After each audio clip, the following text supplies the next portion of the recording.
ਨਮਸਕਾਰ, ਸਤਿ ਸ੍ਰੀ ਅਕਾਲ, ਆਦਾਬ। ਮੇਰਾ ਨਾਮ ਮਨਦੀਪ ਪੁਨੀਆ ਹੈ ਤੇ ਤੁਸੀਂ ਸੁਣ ਰਹੇ ਹੋ ਪੰਜਾਬੀ ਰੇਡੀਓ USA। ਅੱਜ ਅਸੀਂ ਇੱਕ ਏਦਾਂ ਦੇ ਮੁੱਦੇ ਤੇ ਗੱਲ ਕਰਾਂਗੇ ਜਿਹੜਾ ਪਿਛਲੇ 1 ਮਹੀਨੇ ਤੋਂ ਪੰਜਾਬ 'ਚ ਲਗਾਤਾਰ ਆਪਾਂ ਨੂੰ ਸੁਣਾਈ ਦੇ ਰਿਹਾ ਗਾ ਤੇ ਪੰਜਾਬ ਦੇ ਲੋਕ ਵੀ ਚਿੰਤਤ ਹਨ ਤੇ ਬਹੁਤ ਸਾਰੇ ਲੋਕ ਇਹ ਵੀ ਕਹਿ ਰਹੇ ਨੇ ਕਿ ਇਹ ਮੁੱਦਾ ਠੀਕ ਨਹੀਂ ਹੈ। ਮੁੱਦਾ ਕੀ ਹੈ? ਮੁੱਦਾ ਹੈ ਕਿ 1 ਮਹੀਨੇ ਪਹਿਲਾਂ, ਤਕਰੀਬਨ 1 ਮਹੀਨੇ ਪਹਿਲਾਂ ਹੁਸ਼ਿਆਰਪੁਰ ਦੇ ਵਿੱਚ ਇੱਕ 5 ਸਾਲ ਦੇ ਬੱਚੇ ਦਾ ਕਤਲ ਹੁੰਦਾ ਹੈ ਤੇ ਉਹ ਕਤਲ ਕੀਤਾ ਜਾਂਦਾ ਹੈ ਇੱਕ ਪ੍ਰਵਾਸੀਆਂ ਵੱਲੋਂ। ਤੇ ਫਿਰ ਉਸ ਤੋਂ ਬਾਅਦ ਉੱਥੇ ਕਈ ਸਾਰੇ ਪਿੰਡਾਂ ਦੀ ਪੰਚਾਇਤਾਂ ਇੱਕ ਮਤਾ ਪਾਉਂਦੀਆਂ ਨੇ। ਉਸ ਮਤੇ ਦਾ ਨਾਂ ਸੀਗਾ ਭਈਏ ਭਜਾਓ ਪੰਜਾਬ ਬਚਾਓ। ਇਸੇ ਮੁੱਦੇ ਤੇ ਆਪਾਂ ਗੱਲ ਕਰਾਂਗੇ। ਬਹੁਤ ਸਾਰੇ ਥਾਵਾਂ ਤੇ ਆਪਾਂ ਦੇਖਿਆ ਕਿ ਜਿਹੜੇ ਪੰਜਾਬ ਦੇ ਨੌਜਵਾਨ ਸੀਗੇ ਉਹ ਸੜਕਾਂ ਤੇ ਵੀ ਉਤਰੇ। ਬਹੁਤ ਸਾਰੀ ਜਿਹੜੀਆਂ ਕਮੀਆਂ ਪੇਸ਼ੀਆਂ ਸੀਗੀਆਂ ਉਹ ਵੀ ਦੇਖਣ ਨੂੰ ਮਿਲੀਆਂ। ਮੋਹਾਲੀ ਦੇ ਵਿੱਚ ਵੀ ਜਿਹੜੇ ਪ੍ਰਵਾਸੀ ਕਿਰਾਏਦਾਰ ਸੀ ਉਹਨਾਂ ਨੂੰ ਕਿਹਾ ਗਿਆ ਕਿ ਤੁਸੀਂ ਇੱਥੋਂ ਪਿੰਡ ਛੱਡ ਦਿਓ। ਜਲੰਧਰ ਦੇ ਵਿੱਚ ਵੀ ਆਪਾਂ ਨੂੰ ਦੇਖਣ ਨੂੰ ਮਿਲਿਆ। ਤਾਂ ਕੀ ਅਸਲ 'ਚ ਪੰਜਾਬ 'ਚ ਜਿਹੜੇ ਪ੍ਰਵਾਸੀ ਨੇ ਉਹਨਾਂ ਦਾ ਕੋਈ ਅਸਰ ਪੰਜਾਬ ਦੀ ਡੈਮੋਗ੍ਰਾਫੀ ਤੇ, ਪੰਜਾਬ ਦੀ ਰਾਜਨੀਤੀ ਤੇ ਕੁਝ ਪੈ ਰਿਹਾ ਗਾ? ਪ੍ਰਵਾਸੀ ਜੇ ਪੰਜਾਬ 'ਚ ਆਉਣ ਤੇ ਉਹਨਾਂ ਨੂੰ ਕਿਵੇਂ ਦੇਖੀਏ, ਉਹਨਾਂ ਦੀ ਸਿਆਸਤ ਨੂੰ ਕਿਵੇਂ ਦੇਖੀਏ, ਇਹ ਕਈ ਸਾਰੇ ਗੱਲਾਂ ਆਪਾਂ ਨੂੰ ਅੱਗੇ ਉਭਰ ਕੇ ਆਈਆਂ। ਉਸੇ ਤੇ ਗੱਲ ਕਰਨ ਵਾਸਤੇ ਸਾਡੇ ਨਾਲ ਮੌਜੂਦ ਹਨ ਹਰਮਨ ਜੀ। ਹਰਮਨ ਪੰਜਾਬ ਦੇ ਨੌਜਵਾਨ ਨੇ ਤੇ ਲਗਾਤਾਰ ਪੰਜਾਬ 'ਚ ਅੱਡ-ਅੱਡ ਜਿਹੜੇ ਇਸ਼ੂਜ਼ ਨੇ, ਖਾਸ ਕਰ ਕਿਸਾਨੀ ਨਾਲ ਜੁੜੇ ਹੋਏ, ਨੌਜਵਾਨਾਂ ਨਾਲ ਜੁੜੇ ਹੋਏ, ਜਾਂ ਫਿਰ ਪੰਜਾਬ ਦੀ ਸਿੱਖ ਸਿਆਸਤ ਹੈ ਉਹਦੇ ਤੇ ਵੀ ਉਹਨਾਂ ਦੀ ਨਿਗਾਹ ਰਹਿੰਦੀ ਹੈ। ਹਰਮਨ, ਜਿਹੜਾ ਇਹ ਇਸ਼ੂ ਆਇਆ ਭਈਏ ਭਜਾਓ ਪੰਜਾਬ ਬਚਾਓ, ਇਹਨੂੰ ਤੁਸੀਂ ਕਿਵੇਂ ਦੇਖਦੇ ਹੋ? ਇਹਦੀ ਜੜ 'ਚ ਕੀ ਹੈ? ਕੀ ਇਹਦੇ ਜੜ 'ਚ ਸਿਰਫ ਔਰ ਸਿਰਫ ਉਹ ਜਿਹੜਾ ਹੁਸ਼ਿਆਰਪੁਰ 'ਚ ਉਹ 5 ਸਾਲ ਦਾ ਬੱਚਾ ਸੀਗਾ ਉਹੀ ਹੈ, ਜਾਂ ਫਿਰ ਇਸ ਤੋਂ ਲਾਰਜਰ ਵੀ ਕੋਈ ਚੀਜ਼ ਹੈ? ਪੂਨੀਆ ਜੀ, ਇਹ ਜਿਹੜਾ ਇਸ਼ੂ ਹੈ, ਜਿਹੜਾ ਹੁਸ਼ਿਆਰਪੁਰ ਵਾਲਾ ਇੰਸੀਡੈਂਟ ਹੈ ਤੇ ਬਹੁਤ ਅਨਫੋਰਚੂਨੇਟ ਇੰਸੀਡੈਂਟ ਹੈ ਉਹ ਤਾਂ ਇੱਕ ਮੌਕੇ ਦਾ ਟ੍ਰਿਗਰ ਪੁਆਇੰਟ ਬਣਿਆ। ਇਹ ਜਿਹੜਾ ਸਵਾਲ ਆ ਪ੍ਰਵਾਸੀਆਂ ਨੂੰ ਲੈ ਕੇ, ਜਿਹੜੀ ਇਨਸਿਕਿਉਰਿਟੀ ਹੈ ਜਾਂ ਪ੍ਰਵਾਸੀਆਂ ਉਲਟ ਜਿਹੜੀ ਨਫ਼ਰਤ ਹੈ ਪਿਛਲੇ ਟਾਈਮ 'ਚ, ਉਹ ਪੰਜਾਬ ਦੇ ਲੋਕਾਂ ਦੇ ਵਿੱਚ, ਪੰਜਾਬ ਦੀ ਡੈਮੋਗ੍ਰਾਫੀ ਦੇ ਸੰਬੰਧ ਦੇ ਵਿੱਚ, ਪੰਜਾਬ ਦੇ ਰੁਜ਼ਗਾਰ ਦੇ ਸੰਬੰਧ ਦੇ ਵਿੱਚ, ਤੇ ਪੰਜਾਬ ਦੇ ਵਿੱਚ ਸੂਬੇ ਤੋਂ ਬਾਹਰਲੇ ਲੋਕ ਆ ਕੇ ਜ਼ਮੀਨਾਂ ਲੈ ਰਹੇ ਨੇ, ਉਸ ਕੰਟੈਕਸਟ ਦੇ ਵਿੱਚ ਕਾਫੀ ਲੰਮੇ ਟਾਈਮ ਤੋਂ ਇਹ ਮੁੱਦੇ ਪੰਜਾਬ ਦੀ ਜਿਹੜੇ ਸੋਸ਼ਲ ਮੀਡੀਆ ਦੇ ਉੱਤੇ ਜਾਂ ਪੰਜਾਬ ਦੀ ਇੱਕ ਪੋਲੀਟੀਕਲ ਸਿਨੈਰੀਓ ਦੇ ਵਿੱਚ ਇਹ ਲਗਾਤਾਰ ਚੱਲ ਰਹੇ ਨੇ। ਕੁਛ ਨਾ ਕੁਛ ਲੋਕ ਇਹਨਾਂ ਨੂੰ ਉਠਾ ਰਹੇ ਨੇ ਤੇ ਇਹਨੂੰ ਇੱਕ ਕੰਸਰਨ ਦੇ ਤੌਰ ਤੇ ਸਾਹਮਣੇ ਰੱਖ ਰਹੇ ਨੇ। ਹਾਂ, ਇਹ ਜਿਹੜਾ ਨਾਅਰਾ ਇਸ ਵਾਰੀ ਆਇਆ, ਇਹ ਨਾਅਰਾ ਵੀ ਨਵਾਂ ਨਹੀਂ ਆਇਆ। ਇਹ ਨਾਅਰਾ ਵੀ ਪਿਛਲੇ ਕਈ ਸਾਲਾਂ ਦੇ ਵਿੱਚ ਜਦੋਂ ਵੀ ਬਾਰ-ਬਾਰ ਪ੍ਰਵਾਸੀਆਂ ਨੂੰ ਲੈ ਕੇ ਕੋਈ ਕੰਸਰਨ ਆਉਂਦਾ ਗਾ, ਕੋਈ ਮੁੱਦਾ ਆਉਂਦਾ ਗਾ, ਤੇ ਉਦੋਂ ਇਹ ਨਾਅਰਾ ਲਾਇਆ ਜਾ ਰਿਹਾ ਪਿਛਲੇ ਕਈ ਸਾਲਾਂ ਤੋਂ। ਇਹ ਨਾਅਰੇ ਦੀ ਆਪਾਂ ਜੇ ਗੱਲ ਕਰੀਏ ਤਾਂ ਨਾਅਰਾ ਆਪਦੇ ਆਪ 'ਚ ਪ੍ਰੋਬਲਮੈਟਿਕ ਆ। ਇਹਦੇ ਵਿੱਚ ਇੱਕ ਨਫ਼ਰਤ ਦੀ ਝਲਕ ਆ ਕਿ ਇੱਕ ਪ੍ਰਵਾਸੀਆਂ ਦੇ ਨਾਲ, ਤੇ ਪਰ ਇਹ ਨਾਅਰੇ ਦੇ ਮਗਰ ਜਿਹੜੀ ਮਾਨਸਿਕਤਾ ਦੇ ਜਿਹੜੇ ਕੰਸਰਨ ਨੇ ਉਹ ਡੀਪ ਰੂਟਡ ਨੇ। ਉਹ ਮਤਲਬ ਕਿ ਜਿਹੜਾ ਓਵਰਆਲ ਇੰਡੀਆ ਦੇ ਵਿੱਚ ਇੰਟਰ ਸਟੇਟ ਜਿਹੜੀ ਮਾਈਗ੍ਰੇਸ਼ਨ ਹੋ ਰਹੀ ਆ, ਉਹਦੇ ਤੇ ਕੋਈ ਵੀ ਮਤਲਬ ਕੰਟਰੋਲ ਨਹੀਂ ਹੈਗਾ, ਰੈਗੂਲੇਸ਼ਨ ਨਹੀਂ ਹੈਗੀ, ਰੈਗੂਲੇਟਡ ਨਹੀਂ ਹੈਗੀ। ਤਾਂ ਉਹ ਜਿਹੜੀ ਅਨਰੈਗੂਲੇਟਡ ਮਾਈਗ੍ਰੇਸ਼ਨ ਜਿਹੜੀ ਹੋ ਰਹੀ ਆ, ਉਹਦੇ ਤੋਂ ਅਲੱਗ-ਅਲੱਗ ਸਟੇਟਾਂ ਦੇ ਵਿੱਚ ਹੀ ਇਹ ਜਿਹੜੇ ਕੰਸਰਨ ਨੇ ਇਹ ਵਾਰ-ਵਾਰ ਪੈਦਾ ਹੁੰਦੇ ਨੇ। ਚਾਹੇ ਮਹਾਰਾਸ਼ਟਰ ਵਾਲਾ ਮਸਲਾ ਹੋਵੇ, ਜਿੱਥੋਂ ਸ਼ਿਵ ਸੈਨਾ ਦੀ ਸਾਰੀ ਰਾਜਨੀਤੀ ਹੈ ਜਿਹਦੇ ਨਾਲ ਜੁੜੀ ਹੋਈ। ਪਿਛਲੇ ਸਾਲ ਤਾਮਿਲਨਾਡੂ ਦੇ ਵਿੱਚ ਵੀ ਹਿੰਦੀ ਬੈਲਟ ਤੋਂ ਜਿਹੜੇ ਪ੍ਰਵਾਸੀ ਆ ਰਹੇ ਸੀ ਉਹਨਾਂ ਨਾਲ ਜੁੜਿਆ ਇੱਕ ਵਿਵਾਦ ਪੈਦਾ ਹੋਇਆ ਸੀ। ਤਾਂ ਇਹ ਜਿੱਥੇ ਵੀ ਹਿੰਦੀ ਬੈਲਟ ਦਾ ਯੂਪੀ, ਬਿਹਾਰ, ਮੱਧ ਪ੍ਰਦੇਸ਼, ਬੰਗਾਲ, ਇੱਥੋਂ ਜਿਹੜੀ ਲੇਬਰ ਦੇਸ਼ ਦੇ ਜਾਂ ਪੰਜਾਬ ਦੇ ਵਿੱਚ ਖੇਤੀ ਕਰਕੇ ਜਾਂ ਲੁਧਿਆਣੇ ਦੇ ਵਿੱਚ ਇੰਡਸਟਰੀ ਕਰਕੇ, ਇਹ ਤੋਂ ਬਿਨਾਂ ਜਿਹੜੀਆਂ ਇੰਡਸਟਰੀਅਲਾਈਜ਼ ਸਟੇਟ ਨੇ, ਚਾਹੇ ਮਹਾਰਾਸ਼ਟਰ, ਗੁਜਰਾਤ, ਚਾਹੇ ਸਾਊਥ ਇੰਡੀਆ, ਇਹਨਾਂ ਦੇ ਵਿੱਚ ਮਾਈਗ੍ਰੇਸ਼ਨ ਹੋ ਰਹੀ ਆ। ਤੇ ਇਸ ਮਾਈਗ੍ਰੇਸ਼ਨ ਪ੍ਰਤੀ ਉੱਥੋਂ ਦੀ ਲੋਕਲ ਜਿਹੜੀ ਆਬਾਦੀ ਆ, ਲੋਕਲ ਲੋਕ ਨੇ, ਉਹਨਾਂ ਦੇ ਕੰਸਰਨ ਇਸ ਆਬਾਦੀ ਦੇ ਨਾਲ ਜਿਹੜੀ ਡੈਮੋਗ੍ਰਾਫੀ ਬਦਲਣ ਦੀਆਂ ਸੰਭਾਵਨਾਵਾਂ, ਉਹਦੇ ਜਿਹੜੇ ਪੋਲੀਟੀਕਲ ਅਸਰ ਨੇ, ਉਹਦੇ ਜਿਹੜੇ ਕੰਸਰਨ ਨੇ, ਉਹ ਇਹ ਬੈਕਗਰਾਊਂਡ ਦੇ ਵਿੱਚ ਇਹਨੂੰ ਲੈ ਕੇ ਕੰਮ ਕਰ ਰਹੇ ਨੇ। ਤੇ ਪੰਜਾਬ ਦੇ ਕੰਟੈਕਸਟ ਦੇ ਵਿੱਚ ਇਹ ਜਿਹੜੇ ਕੰਸਰਨ ਨੇ, ਇਹ ਜਿਹੜੀ ਪੰਜਾਬ ਦੇ ਵਿੱਚ ਸੈਂਟਰ ਸਟੇਟ ਪੋਜੀਸ਼ਨ ਦਾ ਮਾਮਲਾ ਪਿਛਲੇ 30-40 ਸਾਲ ਦੀ ਪੰਜਾਬੀ ਸੂਬੇ ਤੋਂ ਲੈ ਕੇ ਕਹਿ ਲਓ ਇੱਕ ਡਿਸਪਿਊਟ ਚੱਲਿਆ ਆ ਰਿਹਾ ਗਾ। ਇੱਕ ਜਿਹੜੇ ਪੰਜਾਬ ਦੇ ਪੋਲੀਟੀਕਲ ਇਸ਼ੂ ਨੇ ਜਾਂ ਪੰਜਾਬ ਦੇ ਵਿੱਚ ਉਹ ਜਿਹੜੀ ਪੋਲੀਟੀਕਲ ਮੂਵਮੈਂਟ ਰਹੀ ਹੈ ਕਿ ਪੰਜਾਬ ਸੂਬਿਆਂ ਨੂੰ ਵੱਧ ਅਧਿਕਾਰ ਹੋਣੇ ਚਾਹੀਦੇ ਆ, ਜਿਹੜੀ ਖਾਲਿਸਤਾਨ ਤੱਕ ਵੀ ਗਈ ਹੈ, ਤਾਂ ਉਹਦੇ ਨਾਲ ਜੁੜੇ ਹੋਏ ਵੀ ਕਿ ਸਿੱਖ ਇੱਥੇ ਮਿਨੋਰਟੀ ਨੇ, ਦੇਸ਼ ਦੇ ਵਿੱਚ ਮਿਨੋਰਟੀ ਨੇ ਪਰ ਪੰਜਾਬ ਦੇ ਵਿੱਚ ਮੈਜੋਰਟੀ ਨੇ। ਤਾਂ ਸਿੱਖਾਂ ਦੇ ਜਿਹੜੇ ਆਪਦੇ ਪੋਲੀਟੀਕਲ ਕੰਸਰਨ ਨੇ ਜਾਂ ਉਹ ਵੀ ਇਹਦੇ ਨਾਲ ਜੁੜ ਜਾਂਦੇ ਨੇ। ਤੇ ਉਸ ਬੈਕਗਰਾਊਂਡ ਦੇ ਵਿੱਚ ਇੱਕ ਜਿਹੜਾ ਓਵਰਆਲ ਦੇਸ਼ ਦੇ ਵਿੱਚ ਇਕਨੋਮਿਕ ਮਾਡਲ ਵੀ ਆ ਜਿਹਦੇ ਕਰਕੇ ਮਾਈਗ੍ਰੇਸ਼ਨ ਹੋ ਰਹੀ ਆ ਲਗਾਤਾਰ। ਤੇ ਜਿਹੜੀ ਪੋਲਿਟਿਕਸ ਆ ਦੇਸ਼ ਦੇ ਵਿੱਚ ਹਿੰਦੂਤਵ ਦੀ ਪੋਲਿਟਿਕਸ ਜਿਹੜੀ ਅੱਗੇ ਵੱਧ ਰਹੀ ਆ, ਉਹਦੇ ਵਿੱਚ ਜਿਹੜੇ ਮਾਈਨੋਰਟੀਜ਼ ਦੇ ਜਾਂ ਪੰਜਾਬੀ ਜਿਹੜਾ ਸੂਬਾ ਗਾ ਪੰਜਾਬ ਦੇ ਲੋਕਾਂ ਦੇ ਵਾਸਤੇ ਜਿਹੜੀ ਉਹ ਇਨਸਿਕਿਉਰਿਟੀ ਆ, ਉਹਦੇ ਵਿੱਚੋਂ ਇਹ ਸਾਰਾ ਮਾਮਲਾ ਉੱਭਰ ਕੇ ਸਾਹਮਣੇ ਆਉਂਦਾ। ਉਹ ਜਿਹੜੀ ਘਟਨਾ ਗਈ ਉਹ ਇੱਕ ਮੌਕੇ ਦਾ ਟ੍ਰਿਗਰ ਪੁਆਇੰਟ ਬਣੇ। ਅੱਛਾ, ਇਹਦੇ 'ਚ ਹਰਮਨ ਇੱਕ ਗੱਲ ਦੱਸੋ, ਆਪਾਂ ਦੇਖ ਰਹੇ ਸੀਗੇ ਕਿ ਬਹੁਤ ਸਾਰੇ ਰਿਟੋਰਿਕ ਤੇ ਗੱਲ ਹੋ ਰਹੀ ਸੀਗੀ, ਮਤਲਬ ਜਿਹੜੇ ਇਹਨਾਂ ਪ੍ਰਵਾਸੀਆਂ ਦੇ ਉਲਟ ਬੋਲ ਰਹੇ ਸੀਗੇ ਉਹ ਵੀ ਨਾਰਿਆਂ 'ਚ ਗੱਲ ਕਰ ਰਹੇ ਸੀਗੇ, ਜਿਹੜੇ ਇਹਨਾਂ ਦੇ ਹੱਕ 'ਚ ਬੋਲ ਰਹੇ ਸੀਗੇ ਉਹ ਵੀ ਨਾਰਿਆਂ 'ਚ ਗੱਲ ਕਰ ਰਹੇ ਸੀ। ਮੈਂ ਤੁਹਾਨੂੰ ਕੁਝ ਨਾਰਿਆਂ ਦਾ ਉਦਾਹਰਣ ਦਿੰਦਾ, ਫਿਰ ਤੁਸੀਂ ਦੱਸਿਓ ਇਹਨਾਂ ਨਾਰਿਆਂ ਦੇ ਪਿੱਛੇ ਕੀ ਹੈ। ਜਿਵੇਂ ਜਿਹੜਾ ਇੱਕ ਸੈਕਸ਼ਨ ਸੀਗਾ ਪੰਜਾਬ 'ਚ ਜਿਹੜਾ ਇਹਨਾਂ ਮਜ਼ਦੂਰਾਂ ਦੇ ਹੱਕ 'ਚ ਖੜਿਆ ਸੀਗਾ, ਪ੍ਰਵਾਸੀਆਂ ਦੇ ਹੱਕ 'ਚ ਖੜਿਆ ਸੀਗਾ, ਉਹ ਗੱਲਾਂ ਨੂੰ ਲੈ ਕੇ ਪੰਜ ਪਿਆਰਿਆਂ ਤੱਕ ਲੈ ਕੇ ਚਲਾ ਗਿਆ। ਤੇ ਇਹ ਵੀ ਉਹਨਾਂ ਨੇ ਕਿਹਾ ਕਿ ਤੁਸੀਂ ਤਾਂ ਗਰੀਬਾਂ ਨੂੰ ਭਜਾਈ ਜਾਂਦੇ ਹੋ, ਤੁਹਾਡੇ ਬੱਚੇ ਆਪਦੇ ਵੀ ਤਾਂ ਅਮਰੀਕਾ ਕੈਨੇਡਾ 'ਚ ਬੈਠੇ ਨੇ, ਉੱਥੇ ਵੀ ਤਾਂ ਉਹ ਪ੍ਰਵਾਸੀ ਨੇ। ਇਸ ਕਿਸਮ ਦੇ ਨਾਅਰੇਬਾਜ਼ੀ ਬਹੁਤ ਹੋਈ। ਤੁਸੀਂ ਇਸ ਨਾਅਰੇਬਾਜ਼ੀ ਨੂੰ ਕਿਵੇਂ ਡਿਕੋਡ ਕਰੋਗੇ? ਜਿੰਨੇ ਹਲਕੇ ਪੱਧਰ ਤੇ ਜਿਹੜੇ ਉਹਨਾਂ ਸੋ ਕੋਲਡ ਰਾਖੇ ਬਣੇ ਹੋਏ ਸੀ ਪ੍ਰਵਾਸੀਆਂ ਦੇ, ਉਹਨਾਂ ਨੇ ਜਿਸ ਕਿਸਮ ਦੇ ਨਾਅਰੇ ਉਛਾਲੇ, ਉਹਨਾਂ ਨੂੰ ਤੁਸੀਂ ਕਿਵੇਂ ਦੇਖਦੇ ਹੋ? ਉਹਦਾ ਇੱਕ ਪੱਖ ਤਾਂ ਇਹ ਆ ਕਿ ਜਿਹੜਾ ਨਾਅਰਾ ਪ੍ਰਵਾਸੀਆਂ ਦੇ ਉਲਟ ਆਇਆ ਉਹ ਆਪਦੇ ਆਪ ਚ ਪ੍ਰੋਬਲਮੈਟਿਕ ਸੀ, ਠੀਕ ਹੈ, ਪਰ ਉਹ ਮਤਲਬ ਉਹ ਨਾਅਰਾ ਨਾ ਤਾਂ ਜਿਹੜੇ ਇਸ਼ੂ ਆ ਉਹਨੂੰ ਐਡਰੈਸ ਕਰ ਰਿਹਾ, ਤੇ ਉਹ ਨਾਅਰਾ ਬਹੁਤ ਤੰਗ ਨਜ਼ਰੀ ਵਾਲਾ ਕਹਿ ਲਓ, ਨਫ਼ਰਤ ਵਾਲਾ ਕਹਿ ਲਓ, ਉਹ ਨਾਅਰਾ ਸੀ ਨਾ। ਉਹ ਇੱਕ ਰੈਸ਼ਨ ਹੈ, ਠੀਕ ਹੈ, ਜਿਹੜਾ ਆਮ ਇੱਕ ਸਮਾਜ ਦੇ ਵਿੱਚ ਇੱਕਦਮ ਆਉਂਦਾ ਗਾ, ਤੇ ਕੁਝ ਲੋਕਾਂ ਦੀ ਪੋਲੀਟੀਕਲ ਸਮਝ ਦੀ ਸੀਮਤਾਈ ਵੀ ਹੁੰਦੀ ਆ, ਉਸ ਨੂੰ ਕੈਰੀ ਵੀ ਕਰਦੇ ਨੇ।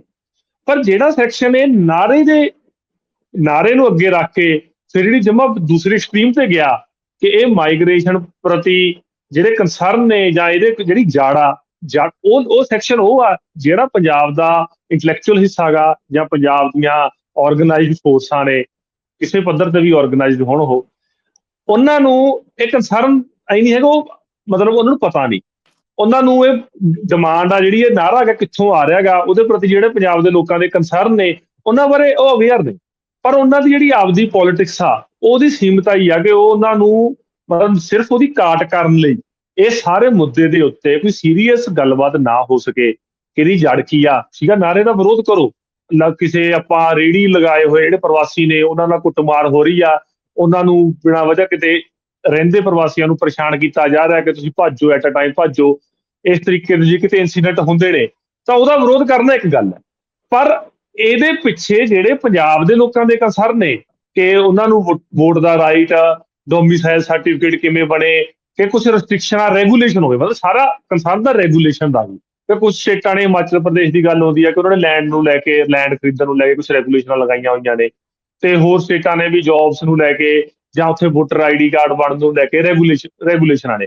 ਤਾਂ ਪਰ ਇਹ ਜਿਹੜਾ ਸੈਕਸ਼ਨ ਉਹਦੇ ਉਲਟ ਜਾ ਰਿਹਾ ਸੀ, ਸਿੱਖੀ ਚੋਂ ਮਾਨਸ ਕੀ ਜਾਤ ਸਭ ਇੱਕ ਪਛਾਣ ਦਾ ਸਲੋਗਨ ਦੇ ਰਿਹਾ ਸੀ, ਜਾਂ ਪਰ ਪੰਜ ਪਿਆਰੇ ਮਤਲਬ ਕਿ ਪੂਰੇ ਹਿੰਦੁਸਤਾਨ ਦੇ ਵੱਖ-ਵੱਖ ਇਲਾਕਿਆਂ ਚੋਂ ਸੀਗੇ। ਈਵਨ ਇੱਥੋਂ ਤੱਕ ਕਿਹਾ ਗਿਆ ਕਿ ਗੁਰੂ ਗੋਬਿੰਦ ਸਿੰਘ ਖੁਦ ਪਟਨਾ ਦੇ ਵਿੱਚ ਪੈਦਾ ਹੋਏ ਸੀ, ਇਸ ਕਰਕੇ ਉਹ ਵੀ ਮਤਲਬ ਉਹਨਾਂ ਨੂੰ ਬਿਹਾਰੀ ਕਹਿਣ ਵਾਲੀ ਗੱਲ ਕੀਤੀ ਜਾ ਰਹੀ ਸੀਗੀ। ਮਤਲਬ ਇਹ ਜਿਹੜੇ ਕੁਤਰਕ ਕੀਤਾ ਜਾ ਰਿਹਾ, ਮਤਲਬ ਤਰਕ ਨਹੀਂ ਹੈਗਾ, ਕੁਤਰਕ ਆ ਕਿ ਇਹਨਾਂ ਗੱਲਾਂ ਦਾ ਕੋਈ ਸੰਦਰਭ ਨਹੀਂ ਹੈਗਾ। ਚਾਹੇ ਤਾਂ ਪੰਜ ਪਿਆਰਿਆਂ ਵਾਲੀ ਗੱਲ ਆ, ਉਹ ਜਿਹੜਾ ਦੌਰ ਆ 17ਵੀਂ 18ਵੀਂ ਸਦੀ ਦੇ ਵਿੱਚ ਸਿੱਖ ਇੱਕ ਮੂਵਮੈਂਟ ਆ, ਉਹਦਾ ਇੱਕ ਸਪਿਰਿਚੁਅਲ ਪਾਥ ਆ, ਉਹਦਾ ਇੱਕ ਪੋਲੀਟੀਕਲ ਐਸਪੈਕਟ ਆ, ਉਹ ਸਾਰੇ ਦਾ ਸੋਸ਼ਲ ਪੋਲੀਟੀਕਲ ਐਸਪੈਕਟ ਆ, ਉਹਦੇ ਵਿੱਚੋਂ ਮੋਬਲਾਈਜ਼ ਮਤਲਬ ਕਿ ਸਿੱਖੀ ਫੈਲੀ ਆ ਸਾਰੇ ਹਿੰਦੁਸਤਾਨ ਦੇ ਵਿੱਚ। ਈਵਨ ਉਹ ਤਾਂ ਅਫਗਾਨਿਸਤਾਨ ਤੱਕ ਵੀ ਗਏ ਨੇ, ਮੱਕੇ ਤੱਕ ਗਏ ਨੇ ਗੁਰੂ ਨਾਨਕ ਸਾਹਿਬ ਤਾਂ, ਠੀਕ ਆ। ਉਹਦੇ ਵਿੱਚੋਂ ਲੋਕਾਂ ਦੇ ਸ਼ਾਮਲ ਹੋਣਾ, ਉਹ ਇੱਥੇ ਮਤਲਬ ਉਹ ਇਸ ਹਿੱਸੇ ਦਾ, ਇਸ ਲੜਾਈ ਦਾ ਜਿਹੜੀ ਉਸ ਦੌਰ ਦੇ ਵਿੱਚ ਹੋ ਰਹੀ ਸੀਗੀ, ਉਹਦਾ ਹਿੱਸਾ ਬਣੇ ਰਿਹਾ ਕੇ। ਪਰ ਜਿਹੜੀ ਅੱਜ ਦੀ ਮਾਈਗ੍ਰੇਸ਼ਨ ਨੂੰ ਉਹਦੇ ਨਾਲ ਕੰਪੇਅਰ ਕਰਨਾ, ਇਹ ਬਚਕਾਨਾ ਗੱਲਾਂ ਨੇ। ਮਤਲਬ ਅੱਜ ਜਿਹੜੀ ਮਾਈਗ੍ਰੇਸ਼ਨ ਆ, ਇਹ ਕੋਈ ਉਹ ਲੋਕ ਇੱਥੇ ਸਿੱਖ ਬਣਨ ਨਹੀਂ ਆ ਰਹੇ, ਇਹ ਲੋਕ ਉੱਥੇ ਕੋਈ ਕਿਸੇ ਗੁਰੂ ਦੇ ਸੱਦੇ ਤੇ ਨਹੀਂ ਆ ਰਹੇ, ਇਹ ਲੋਕ ਮਜਬੂਰੀ ਚੋਂ ਆ ਰਹੇ ਨੇ। ਉਹ ਮਜਬੂਰੀ ਕੀ ਆ? ਉਹ ਇੰਡੀਅਨ ਜਿਹੜਾ ਇਕਨੋਮਿਕ ਮਾਡਲ ਆ ਸਾਰਾ, ਉਹਨੇ ਮਤਲਬ ਜਿਹੜਾ ਕਾਰਪੋਰੇਟ ਮਾਡਲ ਆ, ਉਹਨੇ ਅਨਈਵਨ ਡਿਵੈਲਪਮੈਂਟ ਕੀਤੀ ਹੋਈ ਹੈ। ਜਿਹੜਾ ਕਾਰਪੋਰੇਟ ਮਾਡਲ ਦੀ ਇੱਕ ਬੇਸਿਕ ਕਰੈਕਟਰ ਆ, ਉਹ ਅਨਈਵਨ ਮਾਡਲ ਦੇ ਵਿੱਚ ਅਨਈਵਨ ਡਿਵੈਲਪਮੈਂਟ ਆ। ਉਹ ਅਨਈਵਨ ਡਿਵੈਲਪਮੈਂਟ ਦੇ ਵਿੱਚ ਉਹ ਕੁਝ ਇਲਾਕੇ ਦੇਸ਼ ਦੇ ਉਹ ਉਸ ਕਰਕੇ, ਜਾਂ ਉਹਨਾਂ ਦੀ ਜਿਹੜੀ ਸੁਸਾਇਟੀ ਦੇ ਅੰਦਰ ਆਪਦੇ ਬੈਕਵਰਡਨੈਸ ਆ, ਚਾਹੇ ਕਾਸਟ ਰਿਲੇਸ਼ਨ ਹੋ ਗਏ, ਉਹਨਾਂ ਕਰਕੇ ਉੱਥੇ ਬੈਕਵਰਡਨੈਸ ਆ, ਉਹਦੇ ਚ ਉਹ ਦੂਜੇ ਸੂਬਿਆਂ ਦੇ ਵਿੱਚ ਮਜਬੂਰੀ ਦੇ ਵਿੱਚੋਂ ਮਾਈਗ੍ਰੇਟ ਕਰਦੇ ਨੇ। ਤੇ ਉਹ ਜਿਹੜਾ ਫੋਰਸਡ ਮਾਈਗ੍ਰੇਸ਼ਨ ਆ ਇੱਕ ਤਰੀਕੇ ਦੀ, ਜਿਹੜਾ ਇਹ ਪੋਲੀਟੀਕਲ ਸਿਸਟਮ, ਇਕਨੋਮਿਕ ਸਿਸਟਮ ਜਿਹੜਾ ਉਹਨਾਂ ਦੇ ਥੋਪ ਰਿਹਾ ਗਾ, ਇਹਦੇ ਵਿੱਚ ਉਹਨਾਂ ਦਾ ਵੀ ਭਲਾ ਨਹੀਂ ਹੋ ਰਿਹਾ ਕੋਈ। ਤੇ ਜਿਹੜੇ ਉਹਨਾਂ ਦੀ ਆਪਦੀ ਲੜਾਈ ਆ ਗਏ ਆਪਦੇ ਖਿੱਤਿਆਂ ਦੇ ਵਿੱਚ, ਉਹ ਲੜਾਈ ਵੀ ਪਿੱਛੇ ਪੈਂਦੀ ਆ ਇਹਦੇ ਨਾਲ। ਤਾਂ ਉਹਨੂੰ ਤੇ ਦੂਜਾ ਜਿਹੜੇ ਪੰਜਾਬ ਦੇ ਲੋਕਾਂ ਦਾ ਕੰਸਰਨ ਆ ਕਿ ਬੀਜੇਪੀ ਲਗਾਤਾਰ ਜਿਹੜੀਆਂ ਸਟੇਟਾਂ ਉਹਦੀ ਪੋਲਿਟਿਕਸ ਨੂੰ ਟੋ ਨਹੀਂ ਕਰਦੀਆਂ, ਉੱਥੇ ਡੈਮੋਗ੍ਰਾਫੀ ਬਦਲਣ ਦਾ ਜਿਹੜਾ ਕੰਸਰਨ ਆ ਉਹ ਇੱਕ ਜਾਇਜ਼ ਕੰਸਰਨ ਆ, ਉਹ ਕਸ਼ਮੀਰੀਆਂ ਲਈ ਵੀ ਆ ਕਿ ਜਦੋਂ 370 ਤੇ 35 ਇਹ ਹਟਾਉਣ ਤੋਂ ਬਾਅਦ ਬੀਜੇਪੀ ਦੀ ਲਗਾਤਾਰ ਕੋਸ਼ਿਸ਼ ਹੈ ਕਿ ਉੱਥੋਂ ਦੀ ਡੈਮੋਗ੍ਰਾਫੀ ਚੇਂਜ ਕੀਤੀ ਜਾਵੇ ਤਾਂ ਕਿ ਨੈਸ਼ਨਲਿਟੀ ਦੀ ਮੂਵਮੈਂਟ ਖਤਮ ਹੋ ਜੇ, ਕਿ ਉਹ ਜਿਹੜੇ ਕਸ਼ਮੀਰੀ ਨੇ ਉਹੀ ਆਪਦੇ ਖਿੱਤੇ ਦੇ ਵਿੱਚ ਮਿਨੋਰਟੀ ਚਲੇ ਜਾਣ ਇੱਕ ਦਿਨ। ਤੇ ਇਹ ਜਿਹੜੀ ਫੋਰਸਡ ਮਾਈਗ੍ਰੇਸ਼ਨ ਜਿਹੜੀ ਹੈ ਇਸ ਤਰੀਕੇ ਦੀ ਪੋਲੀਟੀਕਲ ਓਰੀਐਂਟਡ ਨਾਲ ਪ੍ਰਵਾਸ ਕਰਵਾਉਣਾ, ਉਹਦੇ ਵਿੱਚ ਲੋਕਲ ਮਤਲਬ ਅੱਜ ਆਪਾਂ ਗਾਜ਼ਾ ਦੀ ਗੱਲ ਕਰਦੇ ਆ, ਗਾਜ਼ਾ ਦੇ ਵਿੱਚ ਵੈਸਟ ਨੇ ਕੀ ਕੀਤਾ, ਇਜ਼ਰਾਈਲ ਨੇ ਕੀ ਕੀਤਾ, ਉੱਥੇ ਫੋਰਸਡ ਸੈਟਲਮੈਂਟਾਂ ਮਤਲਬ ਜ਼ਬਰਦਸਤੀ ਉੱਥੇ ਸੈਟਲਮੈਂਟਾਂ ਕੀਤੀਆਂ ਤੇ ਉੱਥੇ ਮਤਲਬ ਪੈਲੇਸਤੀਨੀਆਂ ਦੀ ਧਰਤੀ ਦੇ ਉੱਤੇ ਹੀ ਮਾਈਨੋਰਿਟੀ ਚ ਕਰਤਾ। ਮਤਲਬ ਇਜ਼ਰਾਈਲ ਦਾ ਪੂਰੇ ਯੂਰਪ ਤੇ ਅਮਰੀਕਾ ਦੇ ਵਿੱਚੋਂ ਲਿਆ ਕੇ ਬਾਤੀ ਵਸਾਈ ਉੱਥੇ। ਮਤਲਬ ਇਹ ਕੋਈ ਮਤਲਬ ਇਹ ਕਹਿ ਦਈਏ ਕਿ ਕੋਈ ਅਣਹੋਣੀ ਗੱਲ ਨਹੀਂ ਹੈਗੀ ਕਿ ਕੋਈ ਲੋਕ ਜਿਹੜੇ ਵਸਿੰਦੇ ਨੇ ਉਸ ਖਿੱਤੇ ਦੇ ਵਿੱਚ ਉਹ ਉੱਥੇ ਮਿਨੋਰਟੀ ਨਾ ਹੋ ਜਾਣ।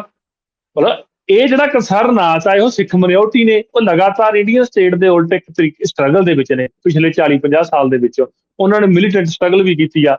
ਤਾਂ ਉਹ ਜਿਹੜੇ ਉਹਨਾਂ ਦੇ ਕੰਸਰਨ ਨੇ, ਉਹਨਾਂ ਕੰਸਰਨਾਂ ਨੂੰ ਜਿਹੜਾ ਅੱਖੋਂ ਪਰੋਖੇ ਕਰਕੇ ਮਤਲਬ ਬੇਤੁਕੇ ਸਿੱਖੀ ਦੇ ਹਵਾਲੇ ਦੇ ਕੇ ਮਤਲਬ ਇਹ ਜਿਹੜਾ ਮਾਨਸ ਕੀ ਜਾਤ ਸਭ ਏਕ ਪਹਿਚਾਣ ਕਹਿ ਕੇ ਇਹ ਜਿਹੜੇ ਕੰਸਰਨ ਨੇ ਇਹ ਢਿੱਡ ਨਹੀਂ ਭਰ ਸਕਦੇ ਸਿਰਫ ਮਤਲਬ ਉਹਨਾਂ ਪ੍ਰਵਾਸੀਆਂ।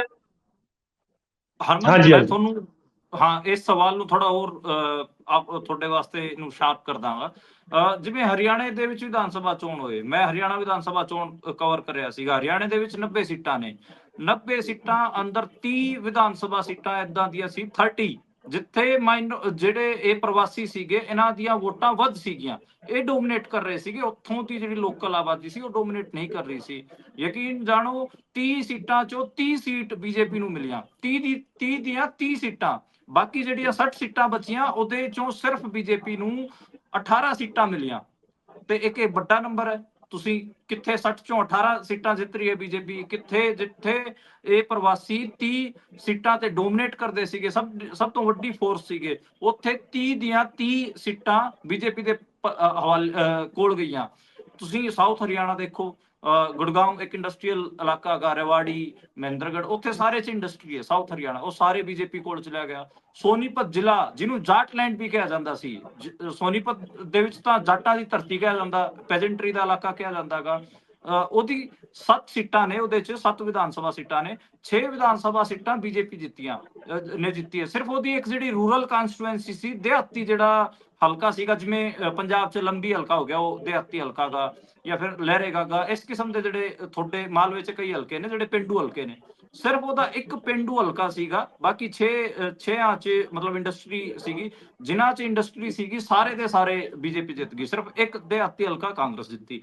ਮਤਲਬ ਹਰਿਆਣੇ ਚ ਤਾਂ ਤੁਸੀਂ ਦੇਖੋ 30 ਸੀਟਾਂ ਤੇ ਇਹਨਾਂ ਦੀ ਵੋਟਾਂ ਨੇ ਪ੍ਰਵਾਸੀਆਂ ਦੀਆਂ 30 ਦੀਆਂ 30 ਬੀਜੇਪੀ ਜਿੱਤ ਗਈ। ਕਿ ਇਸ ਕਿਸਮ ਦੇ ਕੰਸਰਨ, ਜਿਵੇਂ ਲੁਧਿਆਣਾ ਦੀ ਲੋਕ ਸਭਾ ਸੀਟ ਸੀ, ਯਾਦ ਕਰੋ ਸਾਲ 2024 ਦਾ ਲੋਕ ਸਭਾ ਇਲੈਕਸ਼ਨ, ਬਿੱਟੂ 11 ਕਾਂਸਟੀਚੁਐਂਸੀਆਂ ਚ ਜਿੱਤਿਆ ਹੋਇਆਗਾ। ਮਤਲਬ ਇੱਕ ਸ਼ਹਿਰ ਜਿਹੜੀ ਦੀਆਂ ਲੋਕ ਸਾਰੀਆਂ ਸਭਾ, ਕਨਸਟੀਟਿਊਂਸੀਆਂ ਦੇ ਵਿੱਚ ਉਹਦੀ ਲੀਡ ਆ, ਸ਼ਹਿਰ ਦੀਆਂ ਸਾਰੀਆਂ ਬਿਲਕੁਲ ਕਨਸਟੀਟਿਊਂਸੀਆਂ ਦੇ ਵਿੱਚ ਬਿੱਟੂ ਦੀ ਲੀਡ ਆ।